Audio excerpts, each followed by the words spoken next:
हमारा यह वक्तव्य बहुत विषयों में अनेकों लोगों को चुभ सकता है, अनेकों लोगों को बुरा लग सकता है, अनेकों लोग हमारे विरुद्ध अपशब्दों का प्रयोग कर सकते हैं, हमारे विरुद्ध अप्रामाणिक रूप से दुष्प्रचार कर सकते हैं और बहुत कुछ प्रतिक्रियाएं सामने आ सकती हैं। किंतु यदि आप शांत होकर, प्रबुद्ध होकर, तटस्थ होकर इस वक्तव्य में कहे जा रहे बिंदुओं पर विचार करेंगे तो कदाचित आपकी चेतना उस बात को समझ पाएगी जिस बात को हम अभिव्यक्त करना चाहते हैं।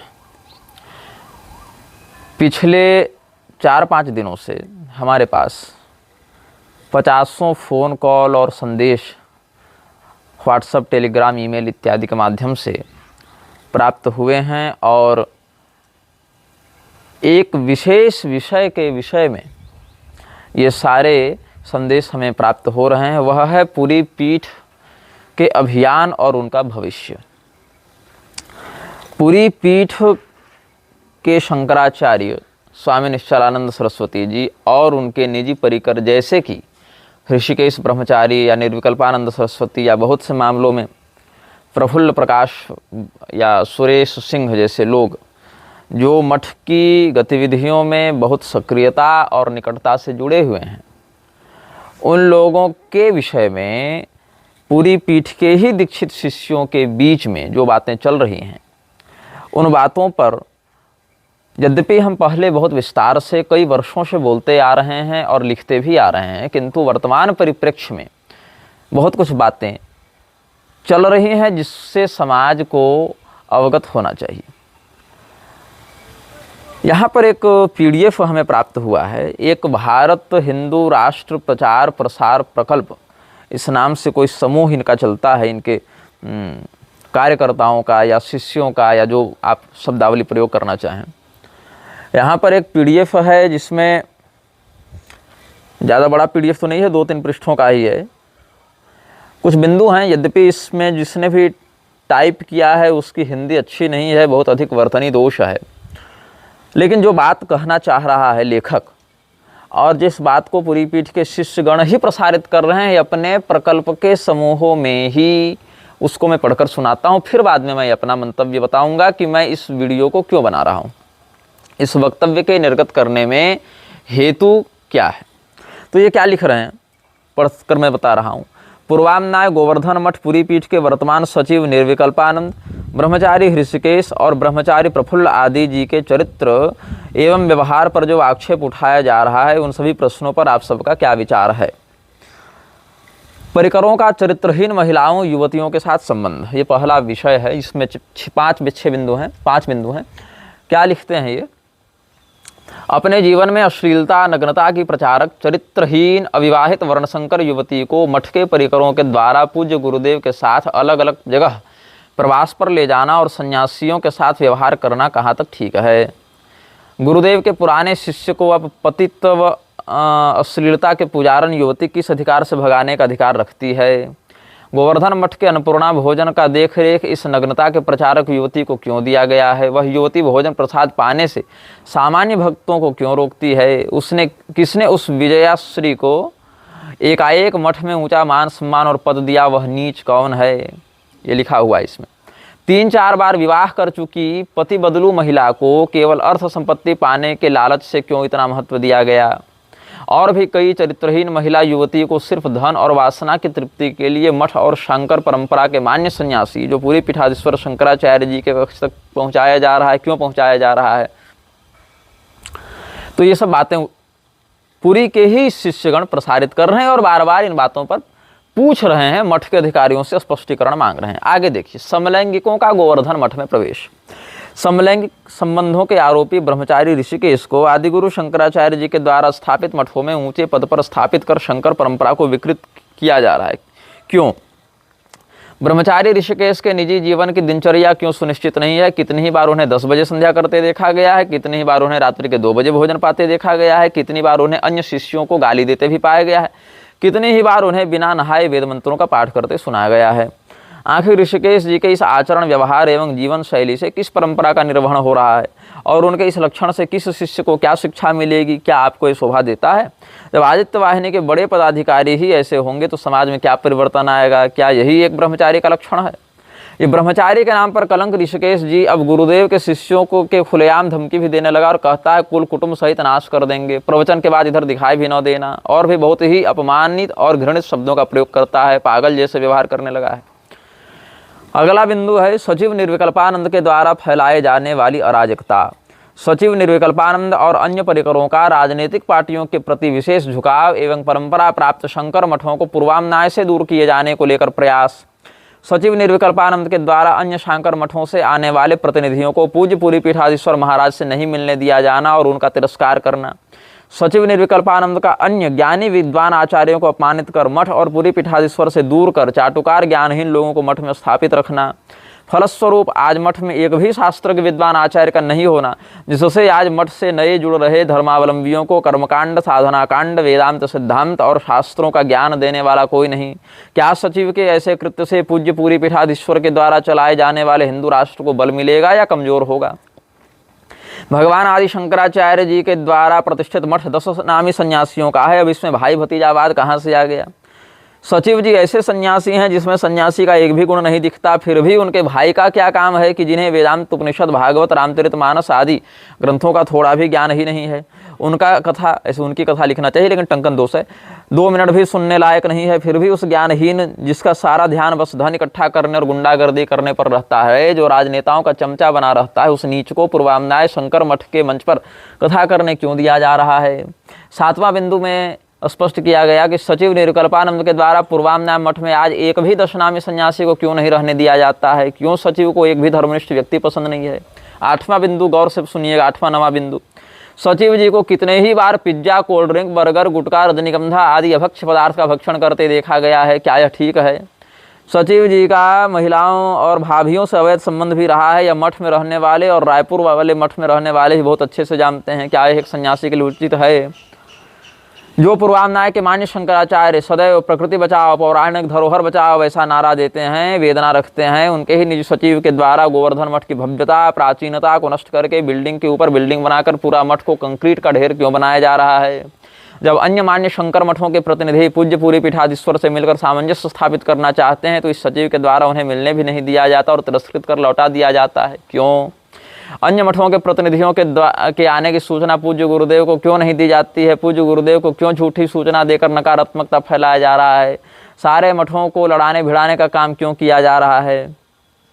जिन आदि गुरु शंकराचार्य महाभाग ने सभी कापालिक निकृष्ट क्रिया करने वाले अवैदिकों को परास्त कर अद्वैत के सन्मार्ग पर लाया था, उन्हीं के द्वारा स्थापित पूर्वान्याय मठ के वर्तमान सचिव के द्वारा निकृष्ट क्रिया करने वालों को आमंत्रित किया जाता और सम्मानित भी किया जाता है, जबकि एक भी शंकर परंपरा के विद्वानों को मठ में सम्मान नहीं दिया जाता। क्यों? ऐसा कर सचिव द्वारा परंपरा का कैसे रक्षण किया जा रहा है?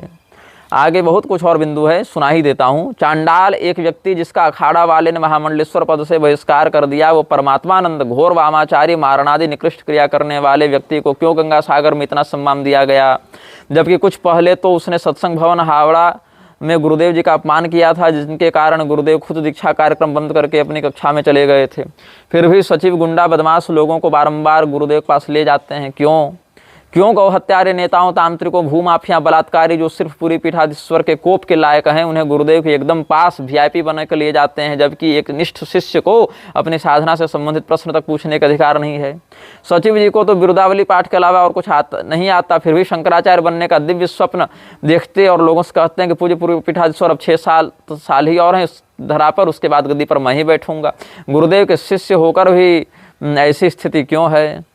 हम सब जानते हैं कि पूरी पीठाधीश्वर जी ने गौ हत्या के विरोध में, इनसे पहले वाले ने ही वैसे निरंजन देव तीर्थ जी ने गौ हत्या के विरोध में अपनी भव्यता, छत्र चवर, सिंहासन सवारी आदि को त्याग दिया। उन्हीं के मठ में गौ माता की ऐसी स्थिति बनी हुई है कि कोई देखे तो उसे रोना आ जावे।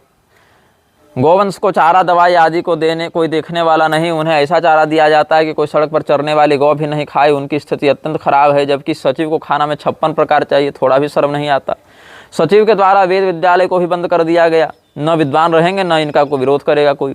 सचिव निर्विकल्पानंद के द्वारा आए दिन गुरुदेव के शिष्यों को शारीरिक, मानसिक और आर्थिक रूप से प्रताड़ित भी किया जाता है, जिसमें से कुछ ने इनके और इनके भाई के खिलाफ मुकदमा भी दायर किया है। और आगे है, एक और है कुछ 4-5 बिंदु। मठ के अंदर व्याप्त अन्य अराजकता। गोवर्धन मठ के अधिष्ठात्री देवी एवं मठ में स्थापित अन्य हजारों साल पुराने देव विग्रहों के समर्चा में अनियमितता, उनके शयन, भोग और दर्शन में शास्त्रहीनता क्या सही है? गोवर्धन मठ की अधिष्ठात्री देवी को चढ़ने वाले दान, आभूषणों, धन की चोरी। मठ में वेश्यावृत्ति को बढ़ावा देना जबकि शिष्य लोगों को रुकने नहीं देना, तीसरा पॉइंट है। चौथा बिंदु कहता है गुरुदेव के चरणों में दिए जाने वाले चढ़ावे को बेचकर धन की चोरी करना। पांचवें में है मठ की अन्नपूर्णा रसोई में अभक्ष्य खाद्य पदार्थों का उपयोग कर अपने साथ साथ अन्य धर्मावलंबियों का धर्म भी भ्रष्ट करना। पूज्य पुरी पीठाधीश्वर महाभाग के द्वारा जो हिंदू राष्ट्र का प्रकल्प चलाया जा रहा है, उस प्रकल्प को इन्हीं सचिव परिकरों के द्वारा नष्ट भी कर दिया जा रहा है, जिससे समाज में बहुत आक्षेप उठ रहा है मठ एवं मठ से जुड़े व्यक्तित्वों पर।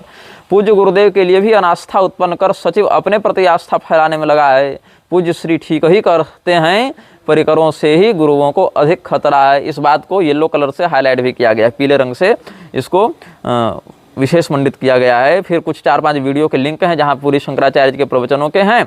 और उसके बाद यह कहा गया है कि इन सब बातों का उत्तर मठ प्रबंधन से जुड़े हुए लोग यथाशीघ्र दें, और अगर नहीं दे सकते हैं तो इन आरोपों को क्या हम सही मान लें?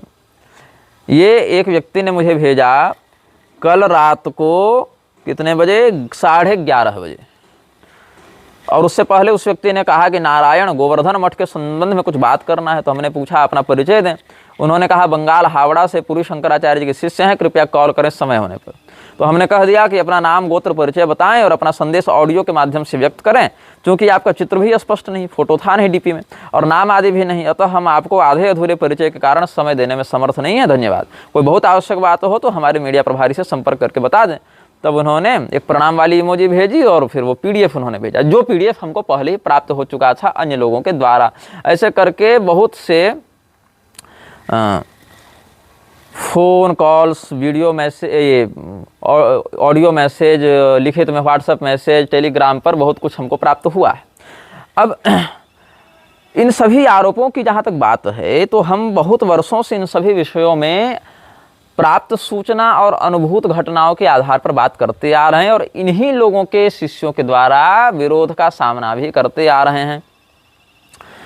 अब हमारा जो इसमें पक्ष है, हम ये वीडियो क्यों बना रहे हैं, ये वक्तव्य क्यों निर्गत कर रहे हैं?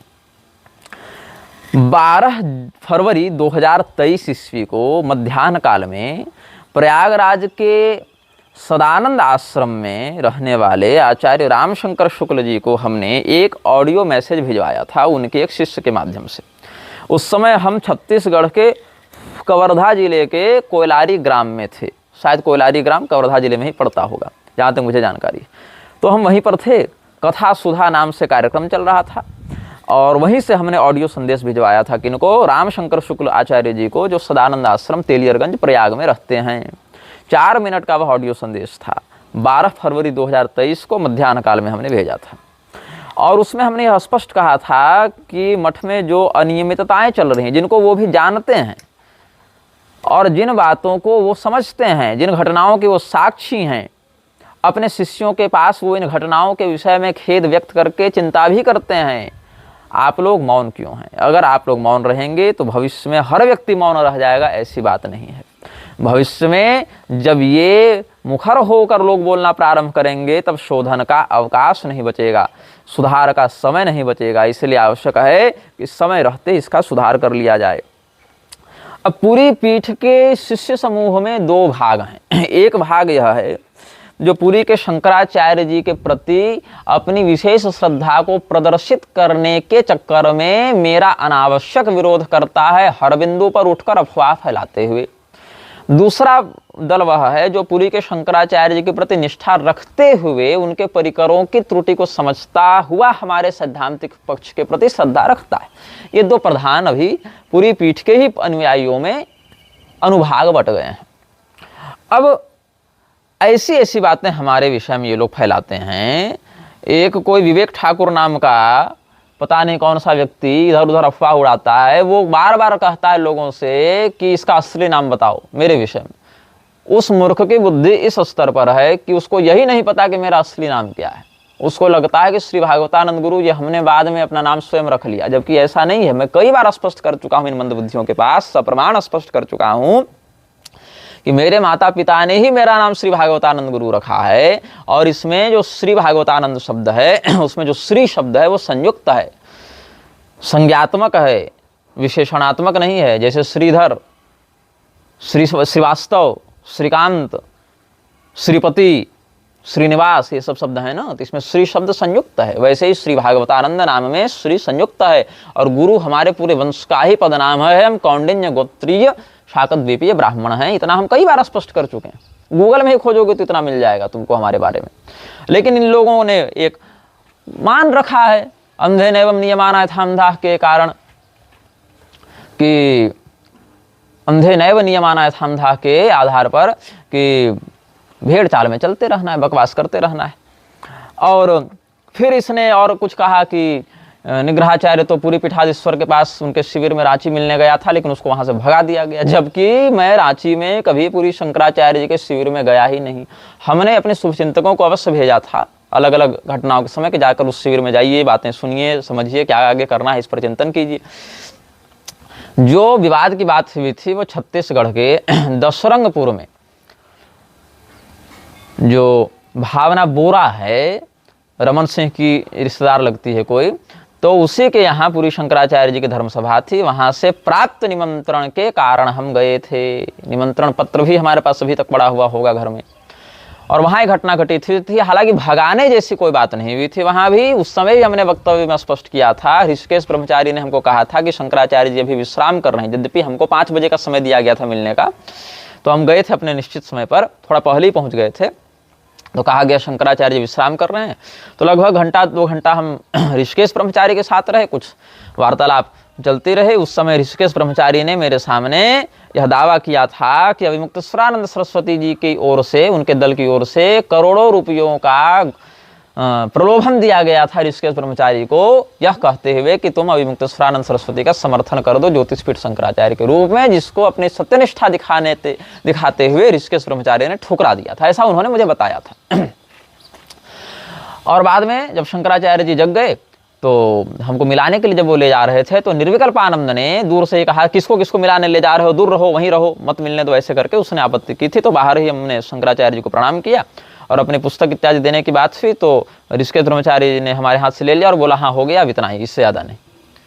तो यही बात हुई थी। कोई मार पीट कर भगाने की बात मेरे साथ नहीं हुई थी, लेकिन इन लोगों ने ऐसा कह दिया दुष्प्रचार करने के चक्कर में। फिर कह दिया कि अपने नाम के आगे ये कामाख्या पीठाधीश्वर क्यों लिखता है, जबकि मैं कई बार कामाख्या गया, ये नहीं मिला। सत्य तो ये है कि मैंने अपने नाम के आगे कभी भी कामाख्या पीठाधीश्वर लिखा ही नहीं है। पीठस्थ शब्द इत्यादि लगता है, क्योंकि पीठ से हमारी परंपरा है, पीठ में हम रहते हैं, तो पीठस्थ शब्द लगता है। लेकिन पीठाधीश्वर जो ये आरोप लगाता है, इसको यही नहीं पता इन मूर्खों को, जो स्वयं को शंकराचार्य जी के शिष्य बताते हैं और हमारे विरोध में अनर्गल प्रलाप करते हैं, दुष्प्रचार करते हैं, उनको यही नहीं पता है कि पीठस्थ और पीठाधीश्वर में भी कुछ शाब्दिक वर्तनी का भी भेद होता है, ये भी इनको ज्ञात नहीं है। ऐसे ही सुरेश्वरानंद इत्यादि कुछ लोग बहस करते रहते हैं ट्विटर पर, ऐसे ऐसे प्रश्न पूछते हैं, कहते हैं कि चारों शंकराचार्यों में से तुमको किसने मान्यता दी निग्रहाचार्य के रूप में। भाई चारों शंकराचार्य आपस में ही एक दूसरे को मान्यता देकर शंकराचार्य पहले सिद्ध हो लेना। श्रृंगेरी वाले एक व्यक्ति को शंकराचार्य कहते हैं, पुरी वाले कहते हैं कि नहीं वो व्यक्ति शंकराचार्य ही नहीं है। तो आपस में जिनकी मान्यता ही नहीं है उनसे हम मान्यता लेने क्यों जाएं। और रही बात ये कि सनातन धर्म में आदि गुरु शंकराचार्य के अवतार से पहले के कोई संप्रदाय होते थे या उनसे पहले कोई आचार्य होते थे कि नहीं होते थे, तो वो कैसे होते थे आचार्य, वो कब कब शंकराचार्य जी से मान्यता लेकर बनते थे, या संप्रदाय शब्द ही शंकराचार्य जी के बाद पैदा हो गया और उसमें भी चारों शंकराचार्य से प्रामाणिकता लेकर ही कोई व्यक्ति किसी संप्रदाय का आचार्य बन सकता है, या संप्रदाय का अस्तित्व केवल उन्हीं के सिग्नेचर से होता है। रामानुजाचार्य जी किन किन शंकराचार्य से सिग्नेचर लिखवा कर अपने आप को रामानुजाचार्य के रूप में स्थापित किए या उनकी आराधना की वैधता हुई। निम्बार्काचार्य जी, मध्वाचार्य जी या रामानंदाचार्य जी या जो वल्लभाचार्य जी हैं, वो किन किन शंकराचार्यों से सिग्नेचर करवा के ले गए थे। ऐसा है क्या? ऐसा तो नहीं है कि किसी शंकराचार्य से तुम अपने आप को प्रमाणित करवा लो तभी तुम माने जाओगे कि वास्तविक आचार्य हो। और यहाँ तक तो जिनको मान्यता प्राप्त है शंकराचार्य जी के द्वारा दंडी सन्यासी के रूप में जो निर्विकल्पानंद उनका प्रतिनिधि बनकर चलता है, निजी सचिव बनकर चलता है, वो उन्हीं की आंख के सामने महिलाओं से रगड़ रगड़ कर अंग मर्दन करके कीचड़ होली खेलता है, तो बहुत अच्छी मान्यता हो जाएगी उसके धर्मशास्त्री जगत में ना। तो शंकराचार्य से मान्यता प्राप्त कर लेने मात्र से न कोई व्यक्ति धार्मिक हो जाता है, न शंकराचार्य के द्वारा सिग्नेचर किए गए सर्टिफिकेट के अभाव में कोई व्यक्ति अमान्य हो जाता है। ये दोनों बिल्कुल अलग विषय हैं और इसके लिए हम पहले भी कह चुके हैं कि चूंकि हम इनके यहाँ सर्टिफिकेट लेने नहीं गए, इनकी चापलूसी नहीं करते रहे इन लोगों की, इसीलिए इनके चेले भड़के हुए। यही अगर हम इनसे सर्टिफिकेट लेकर फिर इन्हीं के मुंह पर बैठकर पिज्जा प्याज बर्गर खाते रहते और महिलाओं के साथ अश्लील संवाद करते रहते, तो फिर हम भी मान्य हो जाते, क्योंकि सर्टिफिकेट मिल गया है हमको, कृपा पात्र बन गए हैं हम, है ना। तो इसीलिए सर्टिफिकेट और मान्यता वाली बातें ये लोग बकवास में कहते रहते हैं। फिर प्रश्न करते हैं भारत के कितने प्रतिशत लोग तुमको निग्रहाचार्य के रूप में मान्यता देते हैं। तो इसके लिए हमको पहले पूरे भारत में सर्वे करना पड़ेगा, फिर एक एक व्यक्ति को बैठकर बताना पड़ेगा कि ये होता है निग्रह संप्रदाय, ये होता है निग्रहाचार्य, भैया तुम हमको मान्यता देते हो तो यहाँ टिक कर दो। फिर सर्वे की रिपोर्ट आकर इनको जमा करनी पड़ेगी, तब एक ट्विटर हैंडल चलाने वाला कोई अज्ञात कुलगोत्र आदि संप्रदाय आदि का व्यक्ति हमको कह देगा हाँ अब तुम निग्रहाचार्य हो चाहे नहीं हो, तब जाकर मेरा अस्तित्व बनेगा। ये कल्पना ये लोग करके बैठे हुए हैं। तो तुमको अगर इतनी गरज है, तुम स्वयं पर्चा लेकर पूरे भारत में घूम और सर्वे करो, और जो रिजल्ट आवे भैया सो हमको भी बता देना कि हाँ इतने प्रतिशत लोगों ने तुम्हारे विषय में ये कहा और इतने प्रतिशत लोगों ने तुम्हारे विषय में ये कहा। अच्छा, तो जो पुरी के शंकराचार्य जी का वक्तव्य आया था अभी कुछ दिन पूर्व, कहाँ से? वृंदावन से, गोरक्षा के विषय में। गोरक्षा के विषय में इन्होंने वक्तव्य देते हुए एक बहुत गंभीर दावा किया था। अभी 15-20 दिन पहले का ही वीडियो होगा, उससे भी कम का ही होगा हमको लगता है। तो पुरी के शंकराचार्य जी ने एक बहुत गंभीर दावा किया था कि जब ये ब्रह्मचारी थे, मतलब जब ये शंकराचार्य नहीं बने थे, 87 दिनों तक ये श्रृंगेरी पीठ में रहे थे, उस समय इनका नाम था ध्रुव चैतन्य ब्रह्मचारी। ये इन्हीं के वीडियो में आपको मिल जाएगा, जो इन्हीं के शिष्यगण कई बार प्रसारित भी किए हैं, बहुत हाल फिलहाल का है, सप्ताह 2 सप्ताह पहले का है। तो उस समय इन्होंने कहा कि वर्तमान जो शंकराचार्य हैं वो विद्यार्थी जीवन में थे, ये भी विद्यार्थी जीवन में थे, श्रृंगेरी वाले भी उस समय, वर्तमान वाले उस समय विद्यार्थी थे, ये भी विद्यार्थी थे। और उस समय श्रृंगेरी के जो तात्कालिक शंकराचार्य थे, उन्होंने गोरक्षा वाले प्रकरण में स्वामी करपात्री जी के विरोध में वक्तव्य दिया था। ऐसा वर्तमान पुरी पीठाधीश्वर का वीडियो रिकॉर्डेड दावा है। क्या कहा था श्रृंगेरी वाले ने उस समय? कि गौ की हिंसा तो निषिद्ध है, लेकिन वृषभ की जा सकती है, बैल की हिंसा की जा सकती है। तो पुरी के शंकराचार्य जी ने इसी बात को संदर्भित करते हुए कहा कि क्या ये गौ हत्या का स्पष्ट समर्थन करना नहीं हुआ? मतलब गाय मत काटो लेकिन बैल काट सकते हो, तो ऐसा भी कहना क्या गोरक्षा के विरुद्ध नहीं हुआ, क्या गो हत्या के समर्थन में नहीं हुआ? तो आप क्या उम्मीद करते हैं कि श्रृंगेरी वाले गोरक्षा में आपका साथ देंगे? ऐसा पुरी के शंकराचार्य जी ने प्रश्न किया, अपना पक्ष रखते हुए, अपना घटनाक्रम बताते हुए। और उस समय यह भी कहा कि उन्होंने कहा था कि देखो ब्रह्मचारी, इनको कहा था उस समय के श्रृंगेरी शंकराचार्य ने कि देखो ब्रह्मचारी, हम कभी भी शासन से नहीं टकराते, जिस पार्टी की सरकार होती है हम उसके अनुकूल बात करते हैं, उसके विरुद्ध नहीं जाते। विरुद्ध जाने पर जो मठ प्रतिष्ठा इत्यादि धन इत्यादि वो सब हमारी चली जाएगी, हम जेल में डाल दिए जाएंगे। धर्म के विरुद्ध जाएंगे नरक चले जाएंगे, सरकार के विरुद्ध चलेंगे तो जेल में चले जाएंगे, इसीलिए हम दोनों के बीच कुछ कुछ लेकर चलना चाहते हैं, ऐसा उन्होंने कहा था। तो पुरी के शंकराचार्य जी ने उनका विरोध किया। मतलब उस समय तो वो शंकराचार्य नहीं बने थे ना, उस समय ध्रुव चैतन्य ब्रह्मचारी ने, जो इनका पूर्वाश्रम नाम है, उन्होंने विरोध किया था तात्कालिक श्रृंगेरी शंकराचार्य का। लेकिन तुम ही लोगों के अनुसार शंकराचार्य साक्षात हरिहर के तेज से नियुक्त होते हैं। निश्चलानंद सरस्वती स्वामी जी जब ध्रुव चैतन्य ब्रह्मचारी थे तब तो हरिहर के तेज से नियुक्त नहीं हुए थे ना, उस समय तब तो ब्रह्मचारी थे ना। क्या ब्रह्मचारी थे ना, तब तो शंकराचार्य नहीं बने थे। लेकिन उस समय जो श्रृंगेरी के शंकराचार्य थे वो तो शंकराचार्य बन चुके थे, इन्हीं के कथनानुसार वो हरिहर के तेज से नियुक्त हो चुके थे। तो ऐसा क्या हो गया कि हरिहर के तेज से नियुक्त होने वाला साक्षात शिव स्वरूपी सर्वोच्च धर्मगुरु गो हत्या का समर्थन कर रहा है, और एक व्यक्ति जो केवल ब्रह्मचारी है, शंकराचार्य नहीं है, ऐसा ध्रुव चैतन्य ब्रह्मचारी उनका विरोध कर दे रहा है? नहीं करना चाहिए था ना।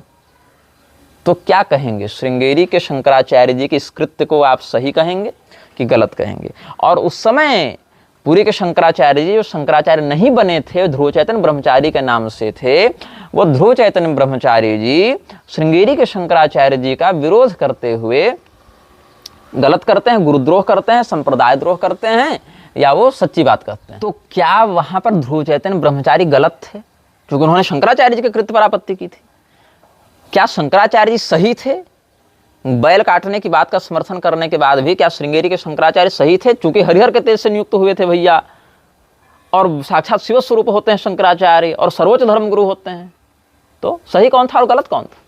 अब होता यह है कि अगर पुरी के शंकराचार्य जी, मतलब एक व्यक्ति नीलांबर झा जो बाद में बने ध्रुव चैतन्य ब्रह्मचारी, जो बाद में बने स्वामी निश्चलानंद सरस्वती, समझ गए, जन्म नाम और ब्रह्मचर्याश्रम का नाम और संन्यास्त नाम, ये तीनों में व्यक्तित्व तो एक ही है। नीलांबर झा के रूप में जन्मा हुआ वह व्यक्ति जो बाद में ध्रुव चैतन्य ब्रह्मचारी के रूप में बने और बाद में पूरी पीठ के शंकराचार्य स्वामी निश्चलानंद सरस्वती के रूप में जिनकी प्रतिष्ठा हुई, उस व्यक्ति के शंकराचार्य बनने से पहले अगर उन्होंने किसी का विरोध किया हो, चाहे वो श्रृंगेरी के शंकराचार्य भी क्यों ना हो, तो इनके चेले क्या कहेंगे? हमारे गुरुजी का तेज देखो, उनकी शास्त्र निष्ठा देखो, उस समय भी उन्होंने अधर्म का विरोध किया और श्रृंगेरी के शंकराचार्य जी के गलत बात का विरोध किया। बहुत बड़ी बात, बहुत अच्छी बात। तब ये नहीं कहेंगे कि तुम साक्षात हरिहर के तेज से नियुक्त, साक्षात शिव स्वरूप, साक्षात सर्वोच्च धर्मगुरु के ऊपर कैसे आपत्ति कर रहे हो ध्रुव चैतन्य, ऐसा ये लोग नहीं कहेंगे। क्या कहेंगे कि देखो हमारे गुरुजी जब शंकराचार्य नहीं बने थे तब भी इतने शास्त्रनिष्ठ थे ना, कि उस समय के श्रृंगेरी के शंकराचार्य को उन्होंने फटकार दिया कि आप गलत कर रहे हैं, मतलब महान आपके गुरुजी हो गए। मतलब शंकराचार्य के पद में उसमें कोई बात दम नहीं थी, दम आपके गुरु में था कि शंकराचार्य श्रृंगेरी को जाकर उनके मठ में उनके गलत बात पर टोक कर आ गए। और शंकराचार्य बनने के बाद अगर किसी को गलत बोले तब तो भैया आप स्वयं हरिहर के तेज से नियुक्त तो सर्वोच्च जगत गुरु हो गए, तब तो आप बोलेंगे कि आपका वह अधिकार है, कर्तव्य है, सामर्थ्य है। तो मतलब ये शंकराचार्य बनने से पहले अगर तात्कालिक शंकराचार्य को टोक रहे हैं तब भी यही सही, शंकराचार्य बनने के बाद अगर ये किसी को टोक रहे हैं तब भी यही सही। लेकिन इस बात का सयत् प्रमाणम कुरुते लोकस्तदनुवर्तते के आधार पर, चूंकि आप शंकराचार्य नहीं रहने के बाद भी एक श्रृंगेरी जैसी प्रतिष्ठित पीठ के मान्य शंकराचार्य को अधर्म का पक्ष लेता हुआ देखकर विरोध करते हुए अगर आप अपने पक्ष को धर्म का मर्यादित अंश बताते हैं, तो आपके शंकराचार्य रहते हुए आपके द्वारा किए गए या कहे गए अस्पष्ट शास्त्र विरुद्ध कथन और कृत्य का विरोध को गैर शंकराचार्य व्यक्ति शास्त्र सम्मत प्रमाण के साथ अगर कर रहा है तो वो गुरुद्रोही कैसे हो जा रहा है? वो सर्वोच्च धर्मगुरु हरिहर के तेज से नियुक्त व्यक्ति का विरोध करने के लिए अधिकृत क्यों नहीं है, अगर उसके पास आपसे बेहतर और आपसे ज्यादा तगड़ा शास्त्र प्रमाण है, जैसा कि आपके पास भी था। जब आप शंकराचार्य नहीं थे तब पदस्थ शंकराचार्य का आपने विरोध किया था। यह प्रश्न उठेगा ना। टीपू सुल्तान के समय परशुराम भाव इत्यादि के द्वारा जो मराठा सेना चल रही थी, वहां पर पिंडारी मुसलमानों के द्वारा, मराठा सेना के बैनर तले पिंडारी मुसलमानों के द्वारा श्रृंगेरी पर जो आक्रमण करके लूटमार मचाई गई थी, उससे त्रस्त होकर तात्कालिक शंकराचार्य ने जो टीपू सुल्तान से सहायता मांगी थी और पाई भी थी, वो बहुत दुर्भाग्यपूर्ण घटना है श्रृंगेरी के इतिहास में, पूरे सनातन धर्म के इतिहास में। लेकिन वह जो द्रव्य दोष लगा है श्रृंगेरी को, उसके कारण श्रृंगेरी की बुद्धि में ऐसी राजनैतिक विकृतियां घुसती जाती हैं जो कई बार उनसे साईं के चमचों की भी विरुदावली बखान करवा देती हैं। जो लोग साईं को शिव जी का अवतार बताते फिरते हैं, ऐसे ब्राह्मणाधमों का सम्मान भी श्रृंगेरी कर बैठती है, और गोहत्या जैसे विषयों में वृषभ के हनन का समर्थन भी श्रृंगेरी की पीठ कर देती है। तब आप लोग श्रृंगेरी के उन शंकराचार्य जी को करपात्री स्वामी का द्रोही बोलकर गाली क्यों नहीं देते, जैसा तुम लोग मुझे गाली देने आ जाते हो कि तुम करपात्री स्वामी के द्रोही हो? अच्छा ये बताओ, करपात्री स्वामी का हमने कब विरोध किया, ये पहले मुझे बताओ। दो बिंदु को अगर हटा दिया जावे तो स्वामी करपात्री जी के किसी भी कथन का हमने कोई ठोस विरोध किया हो ऐसा हमारे जानकारी में नहीं है। पहला यह कि काशी सुमेरु पीठ की उन्होंने प्रतिष्ठा की, वहां एक नए शंकराचार्य की स्थापना की, यह कहते हुए कि मठामनाय में काशी सुमेरु का वर्णन है। यद्यपि काशी सुमेरु का भौतिक पीठ के रूप में वर्णन नहीं है, यौगिक पीठ के रूप में वर्णन है, और ऐसे करके काशी नहीं बल्कि और दो पीठों का वर्णन है, सकलामना निष्कलामना ऐसे करते हुए है। तो काशी सुमेरु पीठ की प्रतिष्ठा इन्होंने शंकराचार्य आमनाय पीठ के रूप में कर दी। जबकि अगर ये करना सही था तो पुरी के शंकराचार्य जो स्वामी निश्चलानंद सरस्वती जी हैं, उनका यह कहना कि 4 ही पीठ हैं और 4 ही आचार्य हो सकते हैं, इससे स्पष्ट यह सिद्ध हो जाता है कि स्वामी करपात्री जी गलत कर रहे थे। स्वामी करपात्री जी ने आमनाय पीठ की जो काशी सुमेरु में स्थापना की वो गलत था। और अगर तुम ये मानते हो कि धर्म सम्राट स्वामी करपात्री जी का कथन ही सही है, उन्होंने जो कृत्य किया वह शास्त्र सम्मत था, तो पुरी के शंकराचार्य जी का यह कहना कि 4 ही पीठ और 4 ही आचार्य होते हैं यह गलत होगा, क्योंकि उन्हीं के सगे गुरु 5वीं पीठ बनाकर प्रतिष्ठा करके गए हैं। तो भैया किसी जगह तो टिको। ये तुम्हारी नीतियों में जो अस्पष्टता है, सिद्धांतहीनता है, इससे तुम्हारा कोई सिद्धांत बल नहीं, ये तुम्हारा बौद्धिक डावाडोलपन दिख रहा है। और इनके शिष्य आकर मुझे गाली देने आते हैं कि तुम स्वामी करपात्री जी का विरोध करते हो और तुम पुरी के शंकराचार्य जी का विरोध करते हो। अरे मूर्खों, स्वामी करपात्री जी का विरोध स्वयं पुरी के शंकराचार्य कर रहे हैं। कैसे? स्वामी करपात्री जी ने कहा कि 5वीं पीठ को हम मान्यता देते हैं, तो इनको कहना था ना कि 5 पीठ हैं। कांची वाले को छोड़ भी दे तो कम से कम काशी सुमेरु को तो कहेंगे कि 5 पीठ होते हैं, लेकिन इन्होंने क्या कहा? 4 ही पीठ होते हैं, 4 ही आचार्य होते हैं, एक पीठ पर एक ही आचार्य हो सकता है, जो कि ये सही है इनका मत। ये मैं नहीं कह रहा कि इनका मत गलत है, लेकिन अगर तुम ये मानते हो कि स्वामी करपात्री जी का वह कृत्य सही था, तो ये तो कम से कम कहो रे दोगलों कि पुरी के शंकराचार्य जी स्वामी करपात्री जी का विरोध कर रहे हैं, क्योंकि पीठ परंपरा की भौतिक स्थिति तक में गुरु चेला एक मत नहीं है। ये कह देते, इसमें हम कहां से आ गए करपात्र द्रोही और शंकर द्रोही जी? ये लोग तो आपस में टकराए हुए हैं, ये सत्यता है। अच्छा, अगर ये मानते हो कि पुरी के शंकराचार्य जी का ही मत शास्त्रीय है, वही वास्तविक सत्य बोल रहे हैं, तो ये मानो कि स्वामी करपात्री जी ने गलत काम किया, लेकिन वहां भी तुम नहीं मानोगे, क्योंकि तुम्हारी बुद्धि वहां तक जा ही नहीं सकती है। तुम्हारी बुद्धि बस इस बात पर रहेगी कि कैसे निर्विकल्पानंद ऋषिकेश की चमचागिरी करके निग्रहाचार्य को गाली देते फिर, इतने पर तुम्हारी औकात सिमट गई है। लेकिन क्या मेरे द्वारा उठाए गए प्रश्न सैद्धांतिक रूप से गलत हैं? क्या पुरी के शंकराचार्य जी ने ऐसा नहीं कहा या स्वामी करपात्री जी ने ऐसा नहीं कहा? दोनों का कृत्य भी सामने है, दोनों का विरोधाभास भी सामने है, लेकिन गाली ये दोनों नहीं हम सुनेंगे। जबकि हाल तो यह है कि पीठ की गणना कितनी, नंबर पर तुम एक मत नहीं हो पा रहे हो कि 4 हैं कि 5 हैं। अगर 5 कहोगे तो ये गलत हो गए, 4 कहोगे तो वो गलत हो गए। गुरु चेला सगे हैं, ये भी नहीं कि 1000 साल का अंतर है दोनों के पीढ़ियों में। उसके बाद दूसरा विषय सबरी जी को लेकर। सबरी जी को लेकर जो विषय है उसमें यही बात है कि स्वामी करपात्री जी ने रामायण मीमांसा में एक स्थान पर सबरी जी को कहा कि वो ब्राह्मणी थी, भीलनी नहीं थी, ब्राह्मणी थी। अब इसी बात को उठाकर पहले पुरी के शंकराचार्य जी ने अनर्थ कर दिया, कह दिया, ध्यान से सुनिएगा उनके वक्तव्यों को, विधर्मियों ने सबरी जी को भीलनी बताने का षड्यंत्र किया है।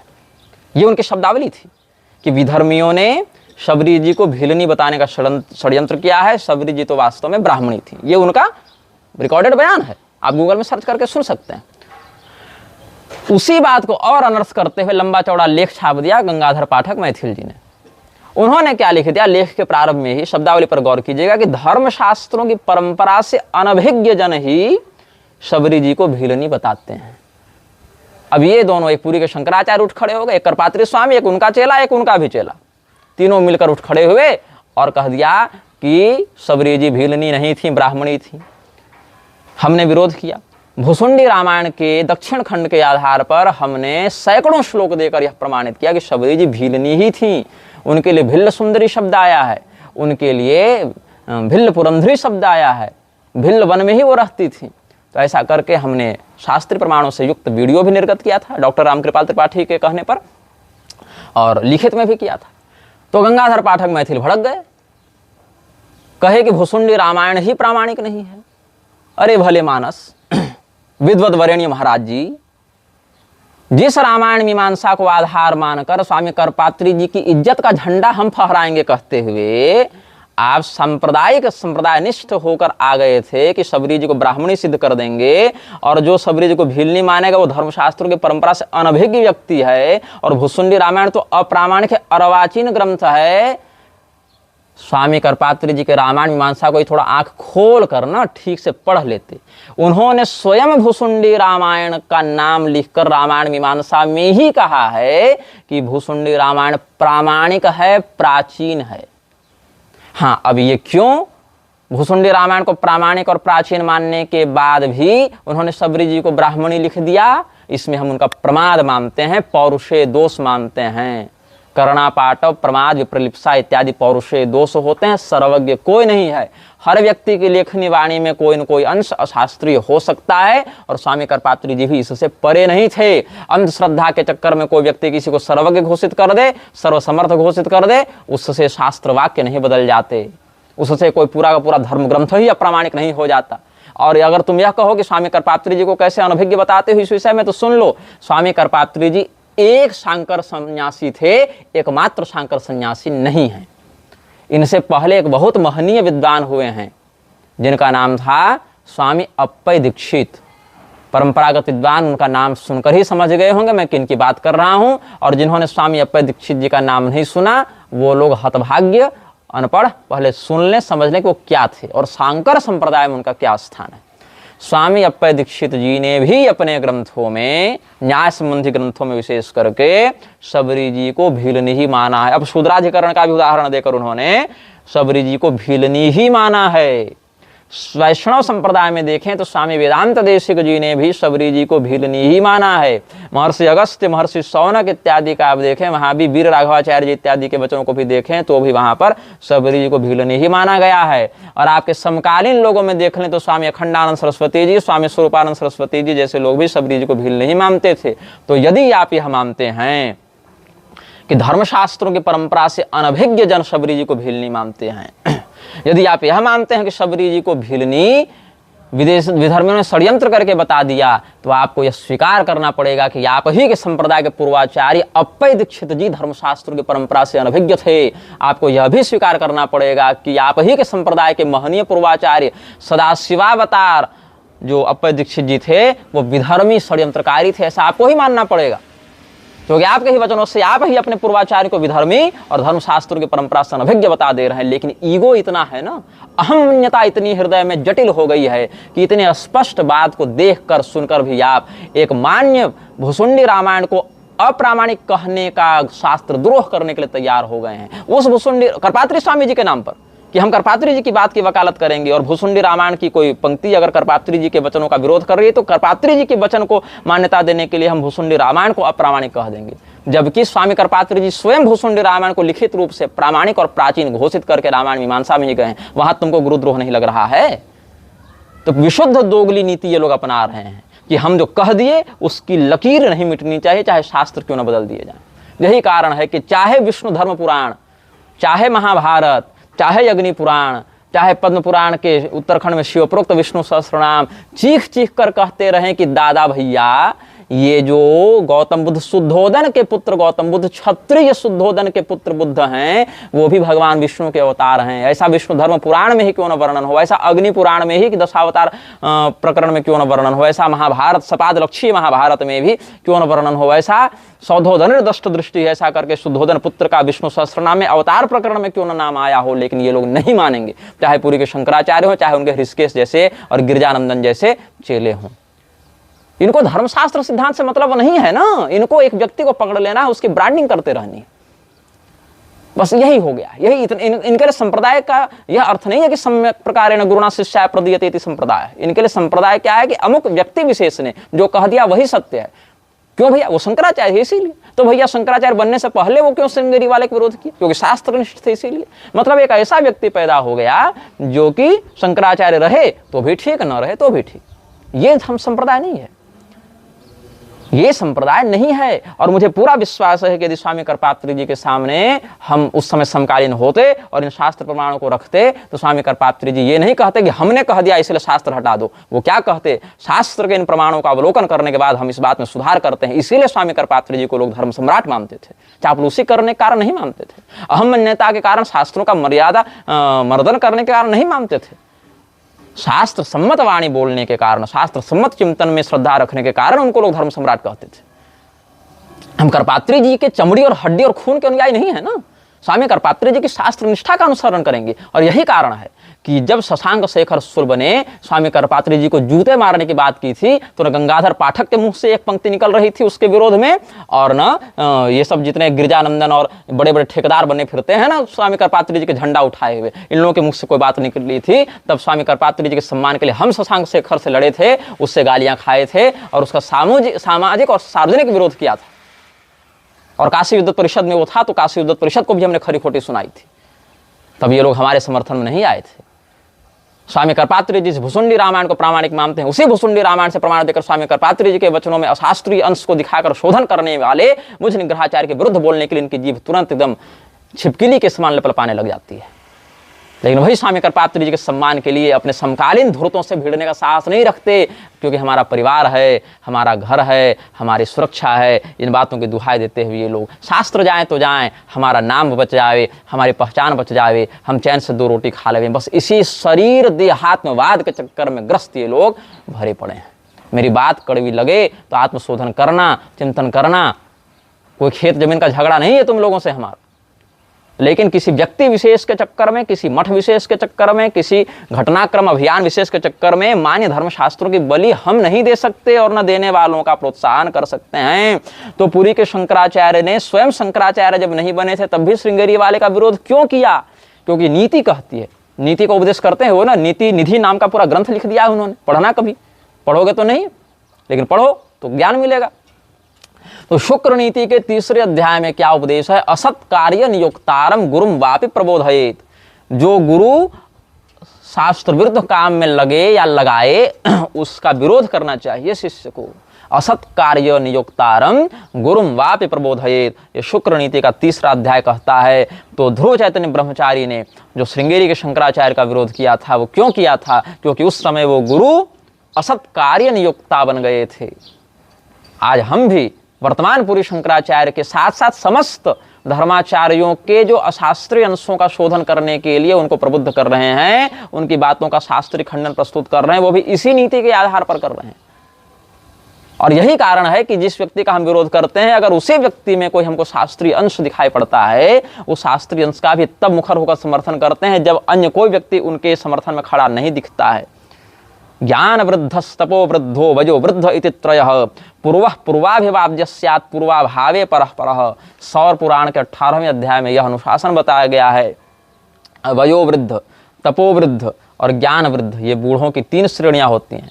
अगर वयोवृद्ध व्यक्ति है तो उसको प्रणाम करे, लेकिन वयोवृद्ध से अगर कोई उम्र में छोटा भी हो लेकिन तपस्या में अधिक हो तो उसका सम्मान होना चाहिए। कोई तपस्या में अधिक हो लेकिन ज्ञान में मतलब कोई तपस्या में कम भी हो लेकिन ज्ञान में अधिक हो तो उस व्यक्ति का सम्मान होना चाहिए। पूर्वाभावे परः परः, सबसे उत्तम ज्ञान वृद्ध है, फिर तपो वृद्ध है, फिर वयोवृद्ध है। इसीलिए शास्त्रीय सिद्धांत का प्रसारण करने वाली वाणी सम्माननीय होती है। अशास्त्रीय कथन का सम्मान अगर किसी सम्मानित व्यक्ति के मुख से भी हो जावे तो वह स्वर्ण पात्र में रखे विष के समान अग्राह्य हो जाता है वह विषय। यही कारण है कि महर्षि जाबाली जैसे ब्रह्मवेत्ता भी जब शास्त्र विरुद्ध होकर कथन करने लग जाते हैं चित्रकूट में, तो राम जी उनका कठोर प्रतिकार करते हैं और वशिष्ठ जी को बीच बचाव करते हुए कहना पड़ता है कि जाबालिरपि जानीते धर्मस्यास्य गतागतिम या लोकस्यास्य गतागतिम, दोनों पाठ भेद मिलता है कि राम जी जाबाली महर्षि भी धर्म अधर्म लोक परलोक के रहस्य को जानते हैं, लेकिन आपके प्रति अत्यधिक स्नेह होने के कारण इन्होंने कुछ नास्तिक मतावलंबन करते हुए कुछ कुतर्क प्रस्तुत किया ताकि ये न किन प्रकार आप कम से कम अयोध्या जी लौट जावें। गृहपति सूत्र में हमको उपदेश प्राप्त हुआ था निग्रहो धर्म, निग्रहो धर्म मतलब अधर्माचरण कर्तृणो निग्रह कर्म धर्म न धर्म कर्म बाधयेत।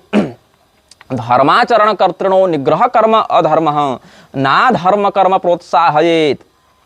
अधर्म का आचरण करने वाले का निग्रह करना धर्म है, इसलिए धर्म के कार्य में बाधा नहीं उत्पन्न करनी चाहिए। धर्म के आचरण करने वालों का निग्रह करना अधर्म है, इसलिए अधर्म के कर्म को प्रोत्साहित नहीं करना चाहिए। इसलिए अधर्म के कर्म को प्रोत्साहित करने वाले श्रृंगेरी के तात्कालिक शंकराचार्य का ध्रुव चैतन्य ब्रह्मचारी ने असत कार्य नियुक्तारम गुरुम वापि प्रबोधयेत इस नीति के आधार पर जो विरोध किया था उसी शिष्टानुशासन का अनुसरण करते हुए स्वयत्प्रमाणम कुरुते लोकस्तदनुवर्तते का अनुसरण करते हुए हम वर्तमान पीठस्थाचार्यों के चरित्र या वक्तव्य में कोई दोष देखते हैं तो असत कार्य नियुक्तारम गुरुम वापि प्रबोधयेत के अनुसार हम शास्त्र मर्यादा के अनुरूप उनका विरोध करते हैं, उनके शोधन का उपक्रम करते हैं। ये बात है। अब जैसे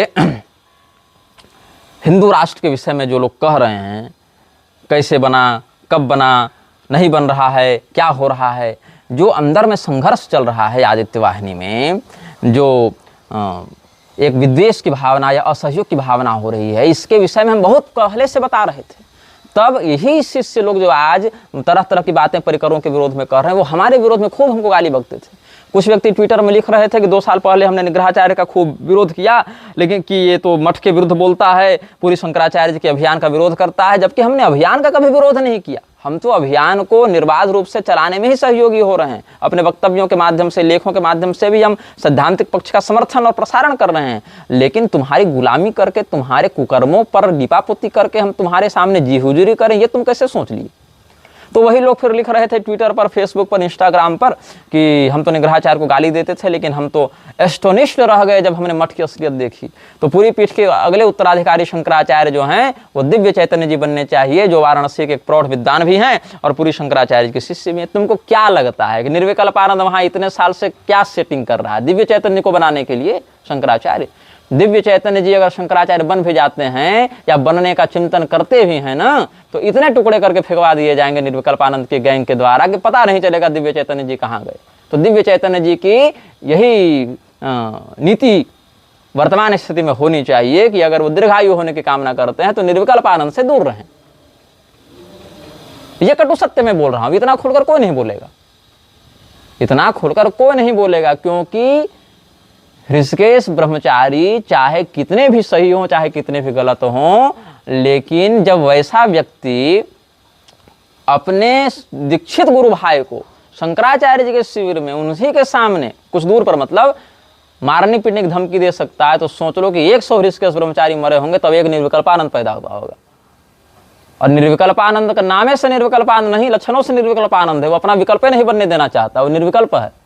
निर्विकल्पानंद का कोई विकल्प नहीं, इसीलिए निर्विकल्पानंद सरस्वती वहां पूरी सेटिंग करके बैठा हुआ है। क्या बैठा हुआ है? और खुलेआम, ऐसा नहीं कि मैं कुछ बात कर रहा हूं, पूरी के ही दीक्षित शिष्यों के सामने निर्विकल्पानंद ने कई बार कहा है कि इनका क्या है, वो तो वर्तमान शंकराचार्य 6 साल 7 साल के बाद तो चले जाएंगे, तब हम ही ना गद्दी पर बैठेंगे।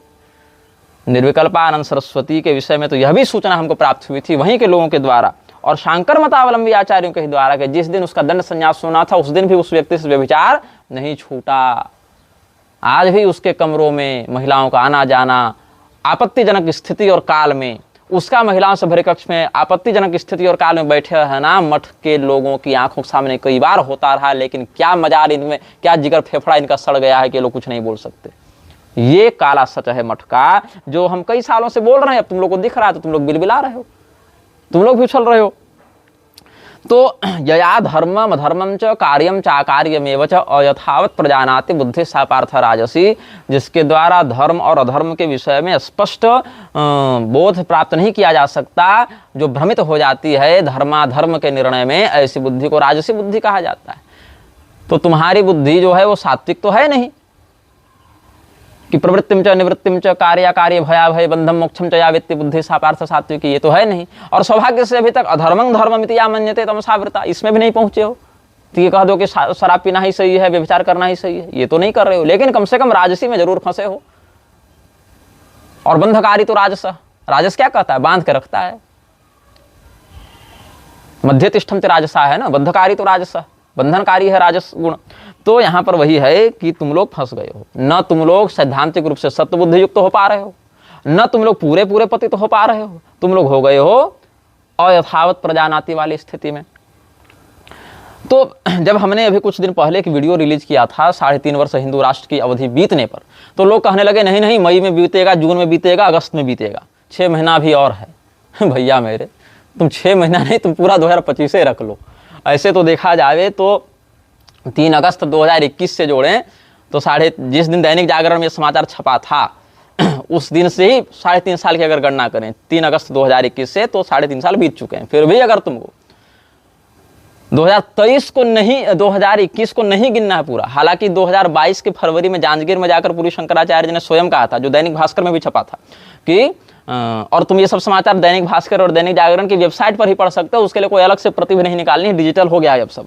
उनकी ऑफिशियल वेबसाइट पर या दैनिक भास्कर के न्यूज ऐप पर भी पढ़ सकते हो। जांजगीर में 2022 के फरवरी में पूरी शंकराचार्य जी ने कहा था कि 3.5 वर्ष में हिंदू राष्ट्र बनेगा भारत, और 6 महीने बीत चुके हैं और इस 6 महीने बीत चुके हैं वाले कथन की संगति ठीक 6 महीने प्रसारित 3 अगस्त 2021 में दैनिक जागरण में जो छपा था उससे भी संगति हो जाती।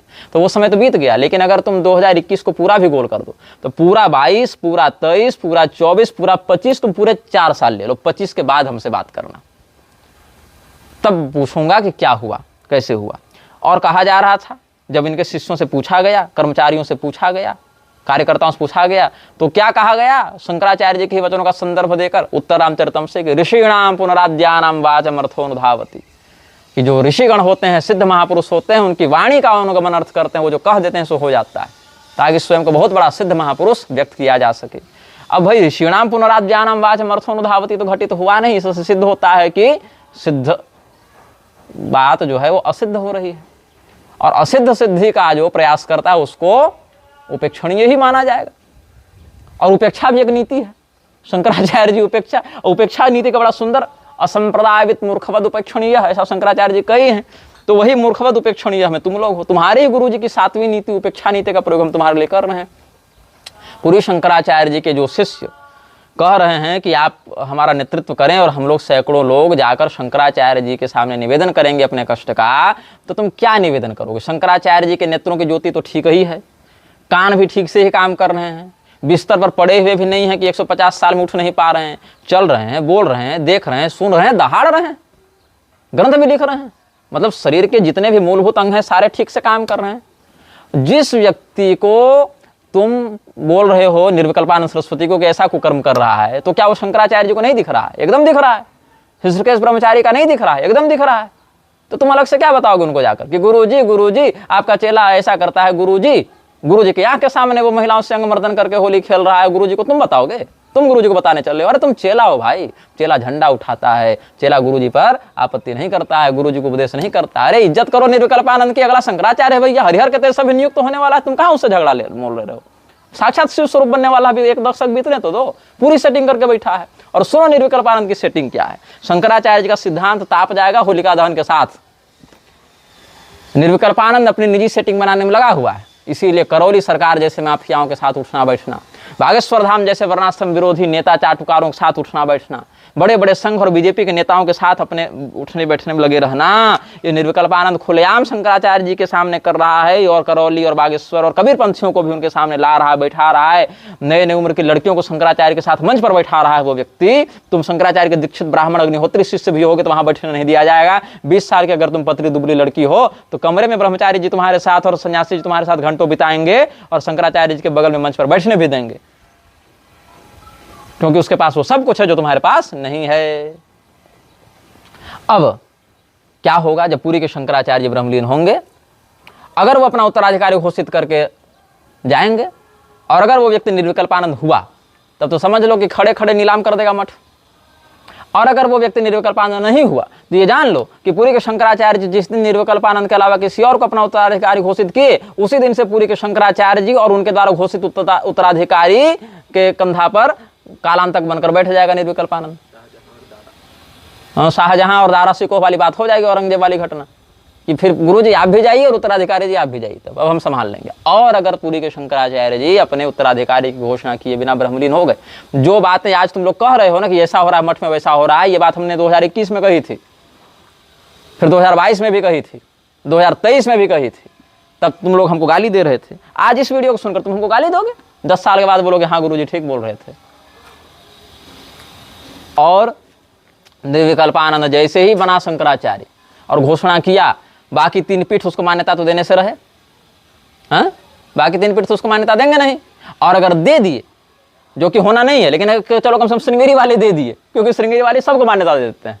श्रृंगेरी वाले का एक बहुत बड़ा सुंदर नियम है कि सर्वभूते स्वविरोध, सभी प्राणियों से हम अविरोध रखेंगे। तो ये जो अविरोध वाला भाव है उसमें वो सबको दे देते हैं। तो श्रृंगेरी का जो है सो अलग डामाडोल हाल है मामला, उनका शेयर मार्केट अलग चलता है। तो निर्विकल्पानंद शंकराचार्य बनने के बाद क्या होगा? उसके कुकर्म तो सार्वजनिक हैं, उसकी प्रतिष्ठा जो है वो शंकराचार्य के पद की गरिमा के अनुकूल नहीं रहेगी।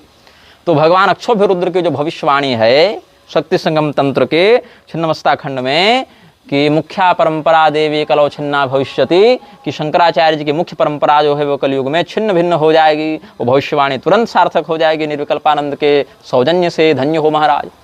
और फिर निर्विकल्पानंद सरस्वती जब करौली, बागेश्वर, कबीर पंथी और बीजेपी और आरएसएस के नेताओं के सहयोग से जब गद्दी पर कब्जा कर लेगा, तब होगा वहां लोकल स्थानीय लोगों में विद्रोह, क्योंकि उड़िया लोगों में एक असंतोष की भावना पूरी मठ के प्रति बढ़ती जा रही है। और ऐसे ऐसे हमको हर महीने 50 फोन आते हैं जो कहते हैं हम अमुक स्थान से बोल रहे हैं, पूरी के ही लोगों के, और शंकराचार्य के मठ में ये अव्यवस्था हो रही है, शंकराचार्य जी की इज्जत करते हैं, सम्मान करते हैं, इसलिए कुछ नहीं बोल पा रहे हैं। बस इतनी सी बात है। तो क्या होगा, निर्विकल्पानंद के कुकर्मों की दुहाई देकर उसको अपदस्थ करेंगे लोग शंकराचार्य जी की गद्दी से, और फिर वहां पर अपना एक कठपुतली एजेंट बैठाकर पूरे मठ को कब्जा कर लेंगे। फिर तुम्हारे हरिहर की तेज की नियुक्ति भी हो जाएगी, और फिर फूंक मारकर कोई उड़ा भी नहीं सकेगा, भी दिख जाएगा।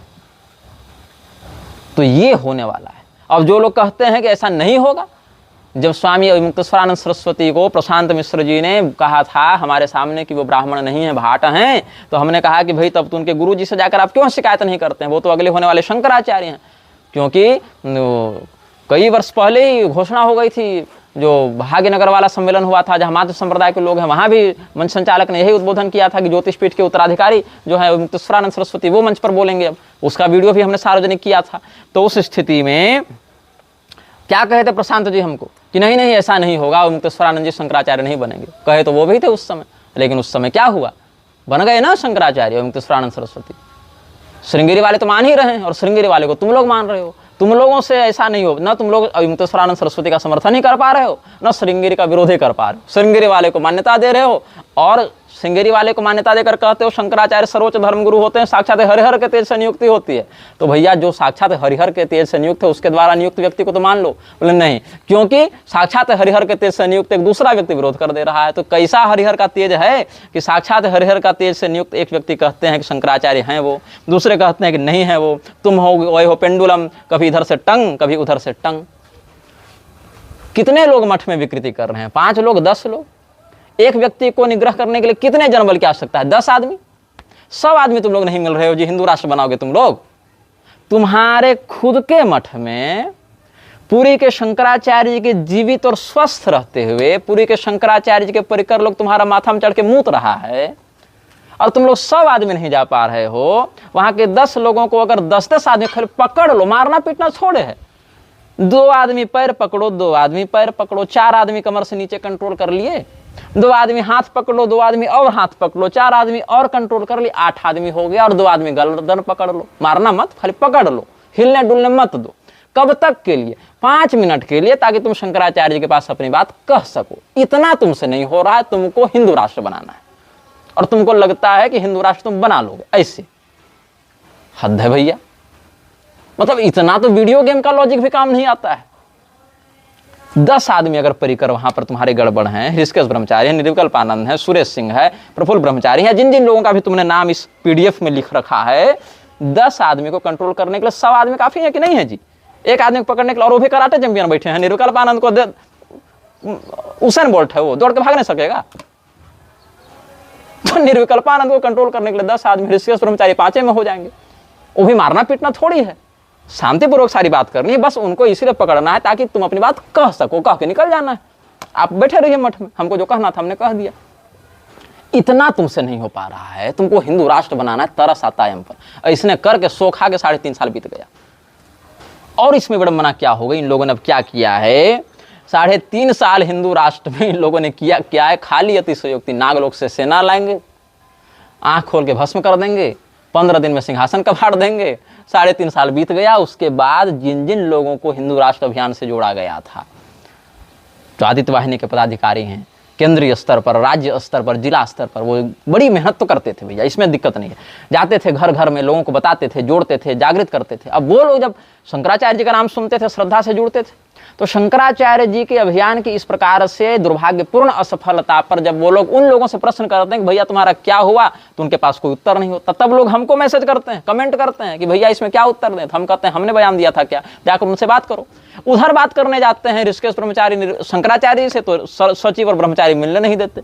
सचिव ब्रह्मचारी से पूछते हैं, सचिव ब्रह्मचारी कहते हैं कि प्रवचन के बाद सीधे निकलो नहीं तो पिटाई खाओगे। और अगर मंच से कहीं पर कोई ऐसी बात कहे, और जैसा कभी उज्जैन में हुआ ना विकास शर्मा के साथ, या क्या नाम है उनका, कितना मेहनत किए 3-4 साल, वो कितना खर्चा किए, कितना कुछ किए, क्या हुआ, कह दिया गया कि आप तो अधिकृत ही नहीं है ये सब बात करने के लिए। यहाँ अधिकृत वाला एक बड़ा सुंदर लोचा है, सुनो कि 2017-18 की बात है, साल में अंतर हो सकता है, घटना बता रहा हूँ। पूरी शंकराचार्य जी के एक दीक्षित शिष्य हैं आचार्य अनुज पाठक।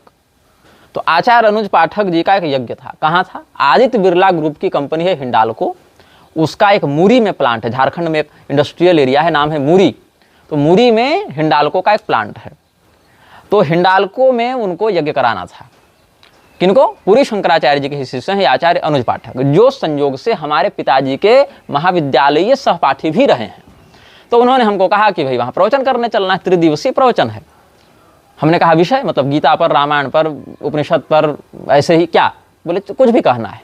तो वहाँ का जो जीएम था वो नास्तिक था उस समय, जो भी था, मुझे नाम याद नहीं उस व्यक्ति का, लेकिन वो नास्तिक था। उसको ये पूजा पाठ ये सब में मन नहीं लगता था, लेकिन कर्मचारियों का मन था कि प्लांट है, अपना फैक्ट्री है, तो एक मंदिर हो, सब हिंदू लोग हैं, बहुत सारे कर्मचारी अपने पूजा पाठ करेंगे, क्वार्टर में बहुत सारी महिलाएं हैं, बच्चे हैं, वो भी अपना शाम सुबह भजन संध्या करेंगे। तो जीएम ने कहा चलो ठीक है, हम यज्ञ करवा देते हैं। यज्ञ हो गया, प्रवचन के लिए हमको बुलाया गया, तो हमने प्रवचन करना आरंभ किया। तो जीएम था नास्तिक, उसने हमारे लिए कोई प्रबंध नहीं किया, कोई मंच नहीं, बस एक स्टेज था। स्टेज कैसा, जैसा कव्वालों का होता है, उस पर टाट बिछी थी और एक दरी बिछी थी। हमको कहा गया एक माइक दे करके आप बोलिए। अब हम क्या बोलें, हमने कहा चलो ठीक है। हमको स्वामी करपात्री जी याद आ गए। स्वामी करपात्री जी याद आ गए कि टाट पर बैठकर भी प्रवचन करना पड़े तो सिद्धांत बल से व्यक्ति जो है प्रवचन करता ही है, उसके लिए थोड़े सिंहासन चाहिए। हमने अपना वक्तव्य दिया, 3 दिन का कार्यक्रम था, 1 दिन पूरा हुआ। अब जब हमने प्रवचन किया तब लोगों की आंखें खुली, बोले ये तो कुछ गजब चीज मिल गई। वो सारे लोग जाकर डीएम को बोले, और डीएम के पास जब बोलने गए कि मंच तो बढ़िया लगना चाहिए, वक्ता कुछ तगड़ा आ गए हैं, तो डीएम बोला कि भाई हम भी जीवन में पहली बार ऐसी कथा सुने, हम पूरी कथा बैठकर सुनेंगे। तो जीएम था, जनरल मैनेजर जो उस प्लांट का था, वो आया अगले दिन की कथा में हमसे पहले देख रहे हैं कि वीआईपी मंच लगा हुआ है, बढ़िया पोस्टर बैनर फूल पत्ती सजी, पूरा व्यासपीठ बन गया है। हमने कहा भाई 1 दिन में ऐसा परिवर्तन, बोले कल का प्रवचन सुन के लोगों को ग्लानि हुई। तो फिर हम जो है सो बैठे मंच पर, तो जीएम आए और अपना एक स्वागत उद्बोधन दिया कि हमसे गलती हो गई, क्षमा कर दीजिए, हम व्यासपीठ के अनुकूल प्रबंध नहीं कर सके, लेकिन आप सरल थे, आपने कह दिया अपना प्रवचन, तो आज आप विधिपूर्वक करें। लेकिन एक प्रश्न है हमारा, यदि भगवान सच में हैं और भगवान निष्पक्ष हैं तो केदारनाथ में इतनी त्रासदी क्यों हुई, यही उसकी मुख्य जिज्ञासा थी। तो हमने कहा कि इसका उत्तर हम आपको 2 लाइन में नहीं देंगे। यदि आप आज और कल का जो शेष प्रवचन है अगर सामने बैठकर आप विधिपूर्वक सुने तो केवल इसी विषय पर हम 2 दिन में प्रवचन करेंगे, कर्म प्रारब्ध पर, दैव प्रकोप पर सुनेंगे। वो सुना, और वो सुना तो बड़ा प्रभावित हुआ। वो व्यक्ति नास्तिक से आस्तिक बन गया। कैसे बन गया, सिद्धांत बल पर बना ना, कोई लाठी डंडा तलवार से तो नहीं बना। और उस सिद्धांत बल में हमने जो सैद्धांतिक बातें थी उसमें पूरी पीठाधीश्वर के भी कई वचनों को हमने बताया, मेधा शक्ति, रक्षा शक्ति, वाणिज्य शक्ति, अर्थ शक्ति, सेवा शक्ति, ये सब उनके शब्दावलियां हैं। तो हमने ये सब बताया, उनका नाम संदर्भ लेकर बताया कि पूरी के शंकराचार्य जी ऐसा कहते हैं, ये सिद्धांत उन्होंने इस प्रारूप में बताया है, शास्त्रीय बात को उन्होंने इस शब्दावली में कहा है। तो हमने जब ये प्रवचन दिया तो मीडिया में समाचार आया, पेपर इत्यादि में छपा, ऑनलाइन भी पब्लिश हुए, न्यूज पोर्टल्स में, समाचारों में भी आया। तो 2 व्यक्तियों की ओर से आपत्ति आई, एक ऋषिकेश ब्रह्मचारी की ओर से, एक प्रशांत मिश्र की ओर से। प्रशांत मिश्र की ओर से यह आपत्ति थी कि मीडिया ने आपके नाम के आगे युवा धर्मगुरु शब्द का प्रयोग क्यों किया है, आप धर्मगुरु नहीं है। तो हमने कहा फिर हम क्या हैं, बोले आप प्रवचन कर रहे हैं, कथावाचक हैं, लेकिन आप धर्मगुरु नहीं है, धर्मगुरु तो केवल शंकराचार्य हैं। ठीक है भैया, लेकिन क्या किसी रामानुज संप्रदाय के व्यक्ति, रामानंद संप्रदाय के व्यक्ति, माधव वल्लभ या छोड़ो मतलब और भी कोई जो हैं, राधा वल्लभ हो जाएं या गौड़ी हो जाएं, किसी अन्य आचार्य के प्रति, हालांकि उस समय हम निग्रहाचार्य बने नहीं थे, हमको पता भी नहीं था कि निग्रहाचार्य क्या होते हैं, हमको उस समय इस निग्रह संप्रदाय के विषय में कुछ बोध भी नहीं था, बहुत पहले की बात है। मतलब उस घटना के 2 साल के बाद निग्रह संप्रदाय के विषय में बोध हुआ और निग्रहाचार्य ग्रुप में हमारा जो है वो सब आगे प्रकल्प आगे बढ़ा। तो उस समय भी अन्य आचार्यों के प्रति तो उन्होंने कुछ नहीं कहा था कि वो धर्मगुरु नहीं है, धर्मगुरु केवल शंकराचार्य होते हैं। लेकिन हमारे नाम के आगे युवा धर्मगुरु शब्द लगने पर उन्होंने आपत्ति कर दी। ठीक है भाई, हमने कहा कि ये शब्द तो नहीं हटेगा, क्योंकि हम ब्राह्मण हैं और जन्मना ब्राह्मणो गुरु, ये भी शास्त्रवाक्य भागवत महापुराण में है। और दूसरी बात यह है कि षटकर्म में धर्मोपदेश करना भी आता है ब्राह्मण के लिए, और इसीलिए धर्म का उपदेश करने का अधिकार होने के कारण और समर्थ होने के कारण हम धर्मगुरु तो हैं। इसमें कोई एक अधिकार की बात नहीं कि केवल शंकराचार्य धर्मगुरु हो सकते हैं। अच्छा, दूसरी आपत्ति क्या आई ऋषिकेश ब्रह्मचारी की, यह कह रहे थे, परोक्षतः आई, सीधे सीधे तो उन्होंने नहीं कहा, लेकिन संदेश भिजवाया यह कहते हुए कि ये जो वाणिज्य शक्ति, मेधा शक्ति, रक्षा शक्ति, सेवा शक्ति वाली जो आपने शब्दावली बोली, ये शंकराचार्य जी की शब्दावली है, आप इसका प्रयोग नहीं कर सकते, ये कॉपीराइट हो गया। बताओ, जबकि हमने ये नहीं कहा था कि हम कह रहे हैं, हमने तो बाकायदा मंच से यही कहा था कि शंकराचार्य जी पूरी वाले ऐसा कहते हैं और ये उनका सिद्धांत बहुत अनुकरणीय सिद्धांत है वर्णाश्रम वर्णन में। जबकि हमने उनका नाम लेकर संदर्भ देकर कहा, तो नाम लेकर संदर्भ देकर भी कहने में ऋषिकेश ब्रह्मचारी को आपत्ति थी कि तुम क्यों अपने मुख से कह रहे हो, ये बात केवल शंकराचार्य जी के मुख से कही जानी चाहिए। तो कैसे प्रसार होगा, कैसे प्रचार होगा। और 26-27 जनवरी 2017 की बात है, जब पुरी के शंकराचार्य जी के प्रयागस्थ माघ मेला शिविर में एक आयोजन हुआ था, भारत विचार विमर्श शिविर, उसमें हम भी गए थे और उसमें बहुत से पत्रकार और डॉक्टर, प्रोफेसर ये सब भी आए हुए थे, JNU, DU सबके लोग थे उसमें। और उस समय ETV के कोई पत्रकार थे, नाम तो मुझे याद नहीं, लेकिन थे वो मुसलमान, ETV जो भी मुझे बाद में पता चला। तो वहाँ पर उन्होंने मेरा साक्षात्कार भी लिया था, ETV से वो चला भी था। बात है 26-27 के आसपास, 1-2 दिन ऊपर नीचे हो सकता है, जनवरी 2017 में माघ मेला शिविर में, वहाँ की बात है। उस समय जब आदित्य वाहिनी की बैठक हुई थी तो पुरी के शंकराचार्य जी ने स्वयं कहा था, प्रशांत मिश्र जी भी थे और डॉक्टर त्रिभुवन सिंह भी थे, गीता हॉस्पिटल वाले हम भी थे, रमाकांत पांडे भी थे और भी बहुत कुछ लोग थे। तो वहाँ पर उन्होंने कहा कि ये हमारे बारे में कि झारखंड प्रदेश का इनको राज्य प्रभारी आदित्य वाहिनी का बनाया जाए और इसके लिए आप PC झा से बात कर लेंगे, ये पुरी के शंकराचार्य जी ने कहा था। उस समय हम आर्यावर्त सनातन वाहिनी के नाम से संगठन चलाते थे और झारखंड के बहुत से जिला में अपना धार्मिक ग्रंथों का वितरण हो गया और समाज सेवा का काम हो गया, कंबल वितरण हो गया, ये सब छोटे मोटे स्तर पर हिंदुओं को एकजुट करने का कार्य कर रहे थे। बाद में व्यस्तता अधिक होने के कारण और कुछ विश्वासघात होने के कारण वो कार्य हम थोड़ा सा पीछे छोड़ दिए अस्थायी रूप से। तो उसमें हमारे पास बहुत से लोग थे, उस समय जनाधार भी हमारा ठीक था, तो हमने सोचा कि इन सभी लोगों को जोड़कर शंकराचार्य से जोड़ा जाए और काम को आगे बढ़ाया जाए। शंकराचार्य जी ने स्वयं अपने मुख से हमको आदित्य वाहिनी का झारखंड प्रभारी बनाने की बात कही थी। प्रशांत मिश्र भी वहीं पर थे, अब शायद वो बात भूल गए हो, लेकिन मुझे याद है, और PC झा से बात करने के लिए भी ये बात कही थी।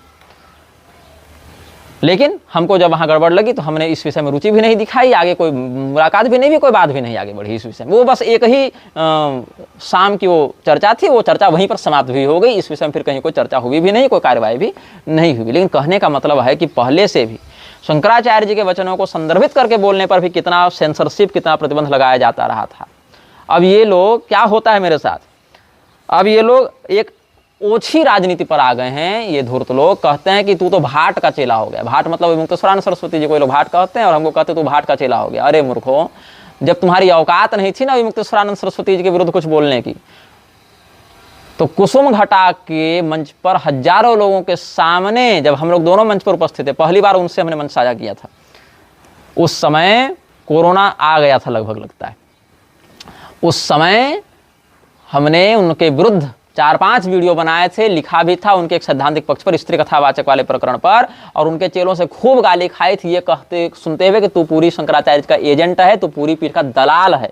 ये हमको किसने कहा था? और मुक्तेश्वरानंद सरस्वती के चेलों ने कहा था। तो जिस समय हमने शास्त्रीयता के कारण उनका विरोध किया, उसमें उनके चेलों के द्वारा मुझे पूरी पीठ का दलाल बताया जा रहा था। और तुम्हारे जैसे कल के पैदा हुए नालायक जो ये सब घटनाओं के बारे में नहीं जानते, आज तुम्हारे लोग कह रहे हैं कि तू भाट का चेला है, तू उसका दलाल है। बस यही है। आज हम अगर तुम्हारे खिलाफ कुछ बोल दें तो वो लोग हमारे समर्थन में आ जाएंगे, तुमको गाली देने लगेंगे। उनके खिलाफ कुछ बोल दें तो तुम लोग हमारे समर्थन में आकर उनको गाली देने लगेंगे। तुम लोग यही हो ना, पेंडुलम हो, कभी घड़ी इधर कभी घड़ी उधर। तो 2 साल पहले तुम लोग क्या करते थे? पूरी पीठाधीश्वर का बैनर उठाकर हमको गाली देते थे। आज जब उन्हीं के परिकरों के द्वारा अपमानित हो रहे हो, त्रस्त हो रहे हो, उनके परिकर कह दे रहे हैं कि तुम लोग अधिकृत नहीं हो, हम तुमको नहीं पहचानते, तुम लोग जाओ, तुम लोग अनुशासनहीन हो गए हो, गुरुद्रोही हो गए हो। हीरो हीरोइन को पूरी शंकराचार्य से मिलवाया जा रहा है, वेश्याओं को मिलवाया जा रहा है, लेकिन तुम लोग को नहीं मिलने दिया जा रहा है। तब तुम लोग क्या चाहते हो कि हम तुम्हारा नेतृत्व करते हो, तुमको न्याय दिलाएं और पूरी शंकराचार्य जी के पास जाकर अभियान करें और शोधन करें पीठ का। अरे भैया, जिस समय हम पूरी पीठ का शोधन कर रहे थे तुम हमारे पास आए थे, हमारा साथ दिए थे, तुम तो हमको गाली दे रहे थे जी। तुम तो हमको गुरुद्रोही बता रहे थे, तुम तो हमको संप्रदाय द्रोही, स्वयंभूतम भी बता रहे थे। तो उनका बैनर उठाकर हमको गाली दोगे और हमारा बैनर उठाकर उनको गाली दोगे। तो हमको तुम्हारी आवश्यकता नहीं है, तुम वहीं के लायक हो और तुम वहीं पर रहो, ये तुम्हारी वास्तविकता है। अब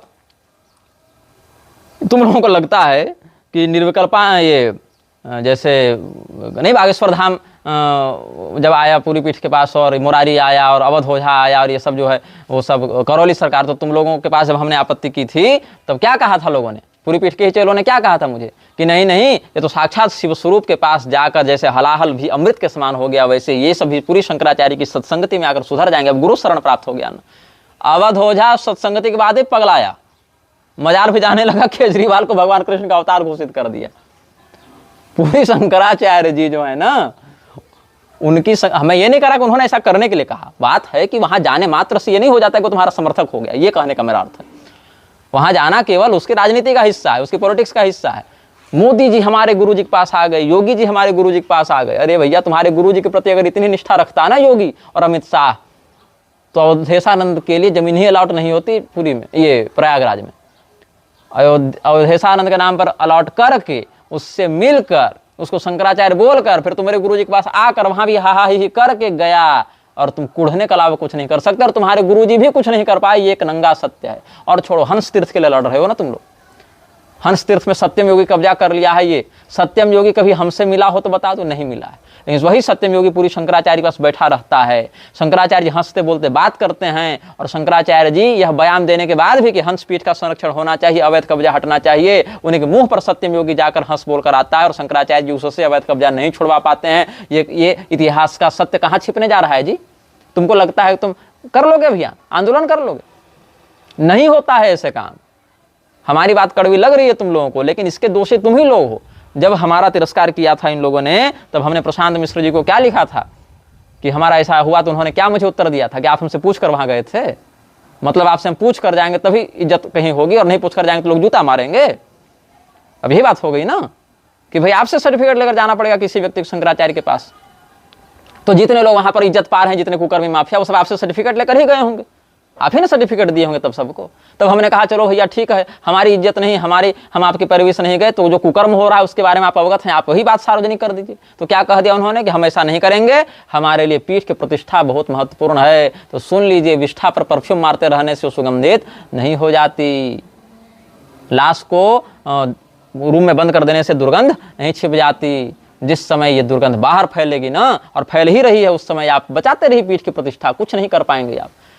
पीठ की प्रतिष्ठा उससे नहीं बचेगी कि आप कुकर्मियों का मौन समर्थन करते रहें, पीठ की प्रतिष्ठा उससे बचेगी कि आप कुकर्मियों को चिन्हित करें, उनको पॉइंट आउट करें, उनको निकालें, उनको शोधित करें, और नहीं कर सकते तो उनका सार्वजनिक पर्दाफाश करके लोगों को सतर्क करें कि लोग उनके चंगुल में फंसने से बच जाएं। ये आपका काम था। लेकिन पीठ की प्रतिष्ठा बचाने के चक्कर में आप कुकर्मियों का संरक्षण कर रहे हैं और शास्त्रनिष्ठ सुहृदों का तिरस्कार कर रहे हैं, और यही कारण है कि 3.5 साल बीत गया, परिंदा तक पर नहीं मार पाया आपके अभियान के समर्थन में। शंकराचार्य जी के कारण जितने लोग नास्तिक बन रहे हैं ना, उनकी संख्या बहुत अधिक है। जितने आस्तिक नहीं बन रहे उनसे अधिक नास्तिक बन जा रहे हैं। क्यों? लोग क्या देखेंगे? नहीं देखेंगे। इन्होंने भविष्यवाणी की, कहाँ होगा कुछ? 15 दिन में मोदी योगी उखाड़ देंगे, कहाँ होगा कुछ? 3.5 साल में हिंदू राष्ट्र बना देंगे, कहाँ होगा कुछ? हम नागलोक से आए हैं, देवराजेंद्र जैसे करोड़ों हमारे सामने माथा टेकते हैं, ये तो बकवास कर रहे हैं। यही ना लोगों की मानसिकता बनेगी। उनका चेला उनके सामने लड़कियों से होली खेल रहा है, अंग रगड़ रगड़ कर, ये कुछ नहीं कर रहे हैं, और ऊपर से उसको नहीं कर रहे हैं तो समझ में आता है चलो नहीं कर रहे हैं, लेकिन उसको ऊपर से दिव्य अवतार बताकर लोगों के ऊपर थोप रहे हैं। तो लोग नास्तिक नहीं बनेंगे तो कहाँ बनेंगे?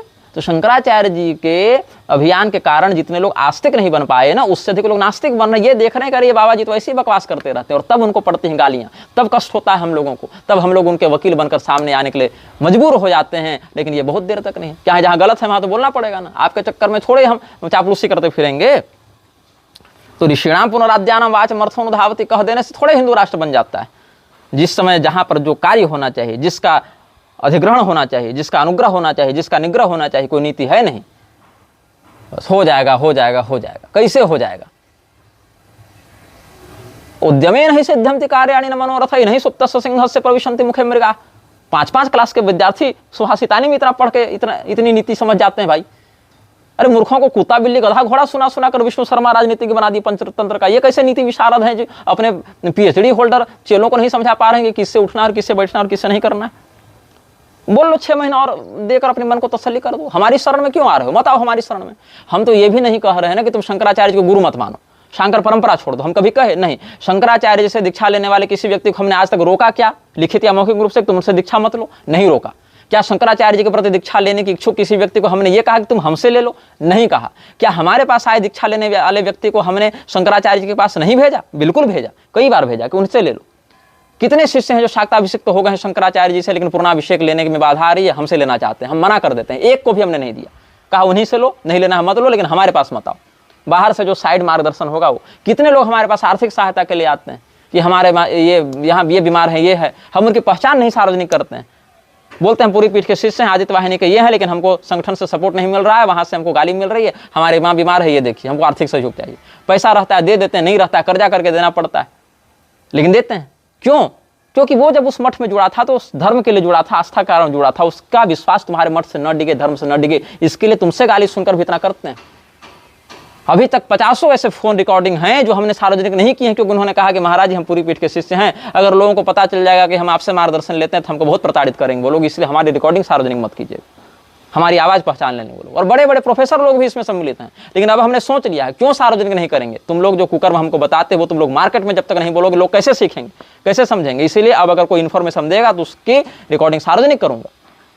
केवल तुम लोगों की जान माल की सुरक्षा करने के लिए हम अभी तक इतनी कृतज्ञता कर रहे थे, लेकिन तुम लोग हमारे साथ क्या करते हो जी?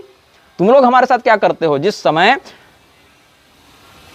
आनंद स्वरूप ने हमको कुत्ता कहा था वीडियो बनाकर, बाद में हालांकि इससे पहले हम जवाब दें उसने वो वीडियो डिलीट कर दिया था, लेकिन आनंद स्वरूप ने जिस समय हमको कुत्ता कहा था, क्यों कहा था? क्योंकि हमने उसका विरोध किया कि हिंदू राष्ट्र का संविधान लेकर ये लोग शंकराचार्य जी के पास गए और वहां पर मीडिया ने छापा था कि इसमें वर्णाश्रम को हटा दिया गया है जनमना के दृष्टिकोण से, और चारों शंकराचार्य का समर्थन हो गया। तब हमने आपत्ति की थी, उस बात पर हमको कुत्ता कहा। तब कितने पूरी शंकराचार्य के चेले हमारे समर्थन में आए थे। भारत सरकार, न्यायपालिका, ये सब जो मुख्यमंत्री, प्रधानमंत्री, ये सब वर्णाश्रम के विरुद्ध काम कर रहे हैं कि नहीं कर रहे हैं? मलुक पीठाधीश्वर जैसे लोग उनका समर्थन करते हैं कि नहीं करते हैं? उनको वोट नहीं देने वालों को राक्षस और देशद्रोही कहते हैं कि नहीं कहते हैं? पूरी के शंकराचार्य जी वही लोगों को ये कहते हैं कि नहीं मोदी योगी को जेल में डाल देना चाहिए। कौन बोला था? मोदी योगी को जेल में डालने की बात हम किए थे क्या? पूरी शंकराचार्य जी किए थे ना। वही मोदी योगी को एकदम धर्म रक्षक अवतार जैसा महिमा मंडन बताने वाले मलुक पीठाधीश्वर हैं कि नहीं? और वही मोदी योगी को जेल में डालने की बात करने वाले पूरी शंकराचार्य हैं कि नहीं? और उन दोनों का आपस में अच्छा संबंध है कि नहीं? क्यों नहीं है झगड़ा यहाँ पर? इसीलिए नहीं है क्योंकि पूरी के शंकराचार्य जी सीधे सीधे मलुक पीठाधीश्वर को थोड़े कुछ कर रहे हैं, इसलिए कोई दिक्कत नहीं है। मलुक पीठाधीश्वर सीधे सीधे पूरी शंकराचार्य जी को थोड़े कुछ कर रहे हैं, इसलिए कोई दिक्कत नहीं है। लेकिन वहीं पर जब हम वर्णाश्रम की रक्षा करने के लिए मलुक पीठाधीश्वर का विरोध करते हुए कहते हैं कि आप क्यों मोदी योगी का समर्थन कर रहे हैं, वो लोग इस प्रकार की नीति से धर्म को हानि पहुंचा रहे हैं, तो उस समय लोग हमको संत निंदक बता देते हैं। उस समय पूरी के शंकराचार्य जी के चेले मेरे समर्थन में नहीं आते कि तुम ठीक कह रहे हो, तब नहीं आते, तब ये लोग नहीं दिखते हमको। योगेश मिश्र जो भगवती राधा को काल्पनिक बताता है, योगेश मिश्र जो भगवान राम और भगवान लक्ष्मण को लड़कीबाज बताता है, अभी हाल फिलहाल में उसका वीडियो आया, वो योगेश मिश्र पूरी शंकराचार्य के साथ 1 घंटा बैठा रहा और हिंदू राष्ट्र का संविधान बनाने के लिए ड्राफ्टिंग कमेटी का उसको अध्यक्ष बनाया गया। और ये बात हम नहीं कर रहे, इसका ऑन रिकॉर्ड इंटरव्यू है, यूट्यूब में जाकर देख लो। हिंदू राष्ट्र का संविधान बना रहा है योगेश मिश्र, अधिवक्ता।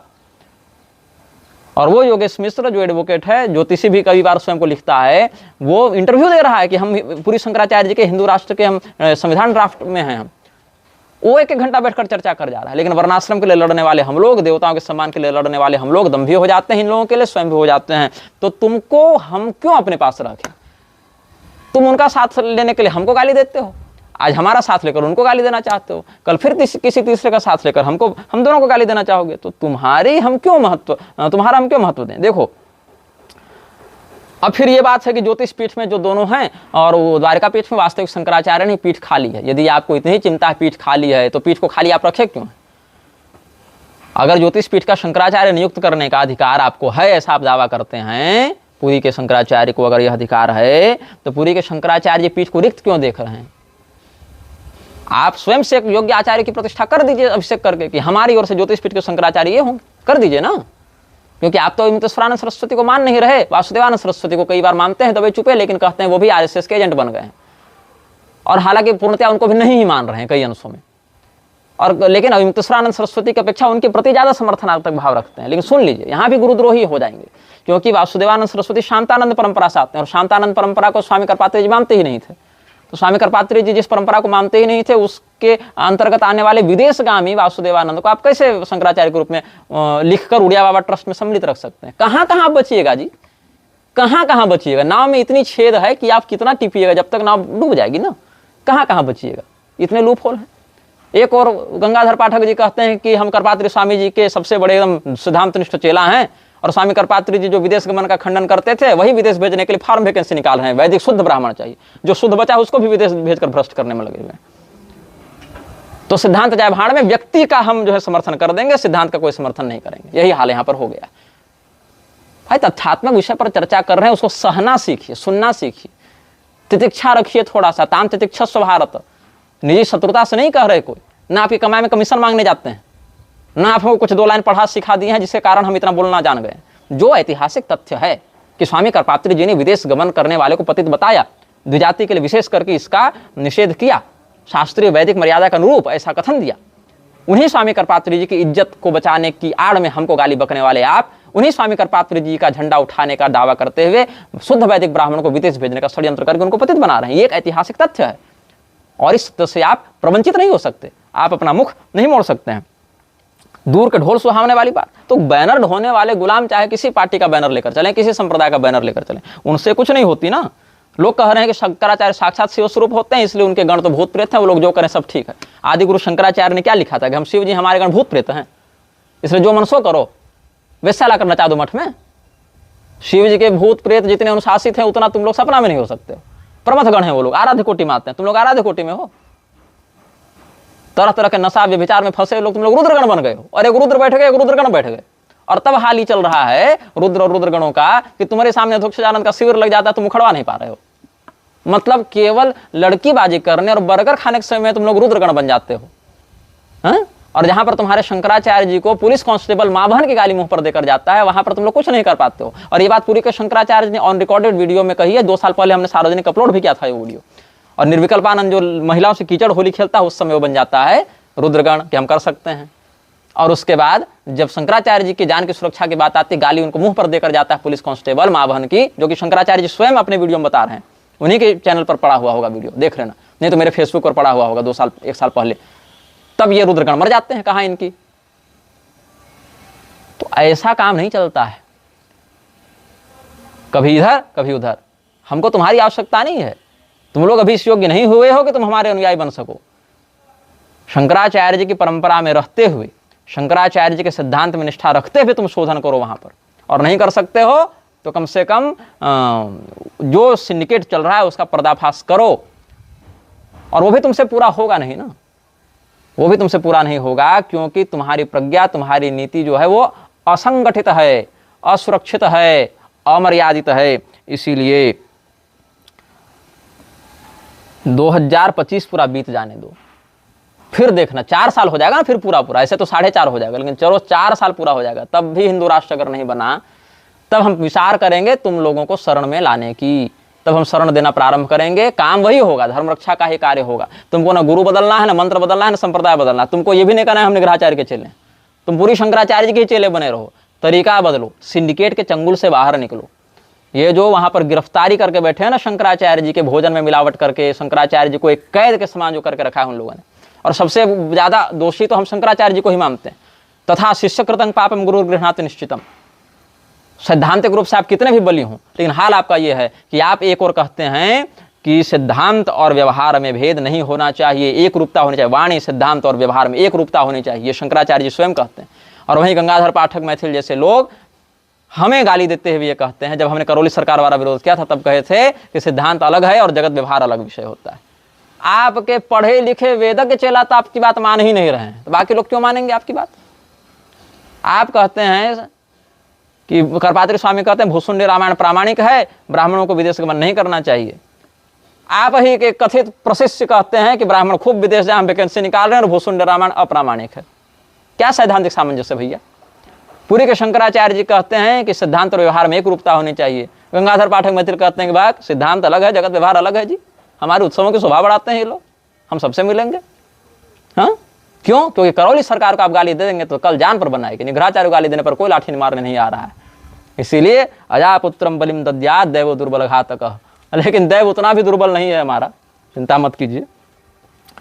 तो शंकराचार्य जी रेलवे प्लेटफॉर्म में रेलिंग पर बैठे में इसका फोटो वायरल कर करके ये दीनहीन दिखाकर, इतना भी पैसा नहीं कि आसन तुम खरीद के बिछा सको, गद्दा बिछा सको वहां पर।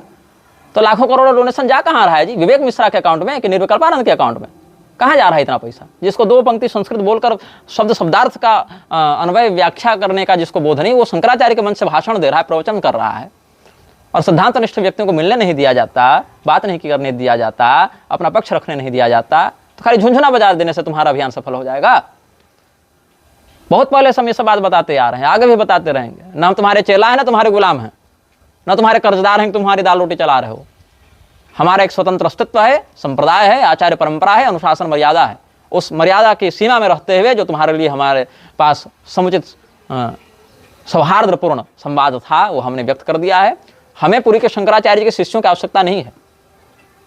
क्यों नहीं है? क्योंकि पुरी के शंकराचार्य जी के शिष्य इतने अधिक काबिल हैं ना भैया कि उनका अभियान ही वो नहीं चला पा रहे हैं ठीक से। इसीलिए अपनी प्रतिभा का विनियोग वहीं कीजिए। आप हमारे पास आइएगा तो फिर हमारा अभियान का भी वही हाल कर दीजिएगा ना जो वहां कर चुके हैं। इसलिए हमारे पास मत आइए, वहां रहिए, वहां अभियान को संभालिए, संभाल सकते हैं संभालिए, नहीं संभाल सकते हैं आप भीतर जाइए।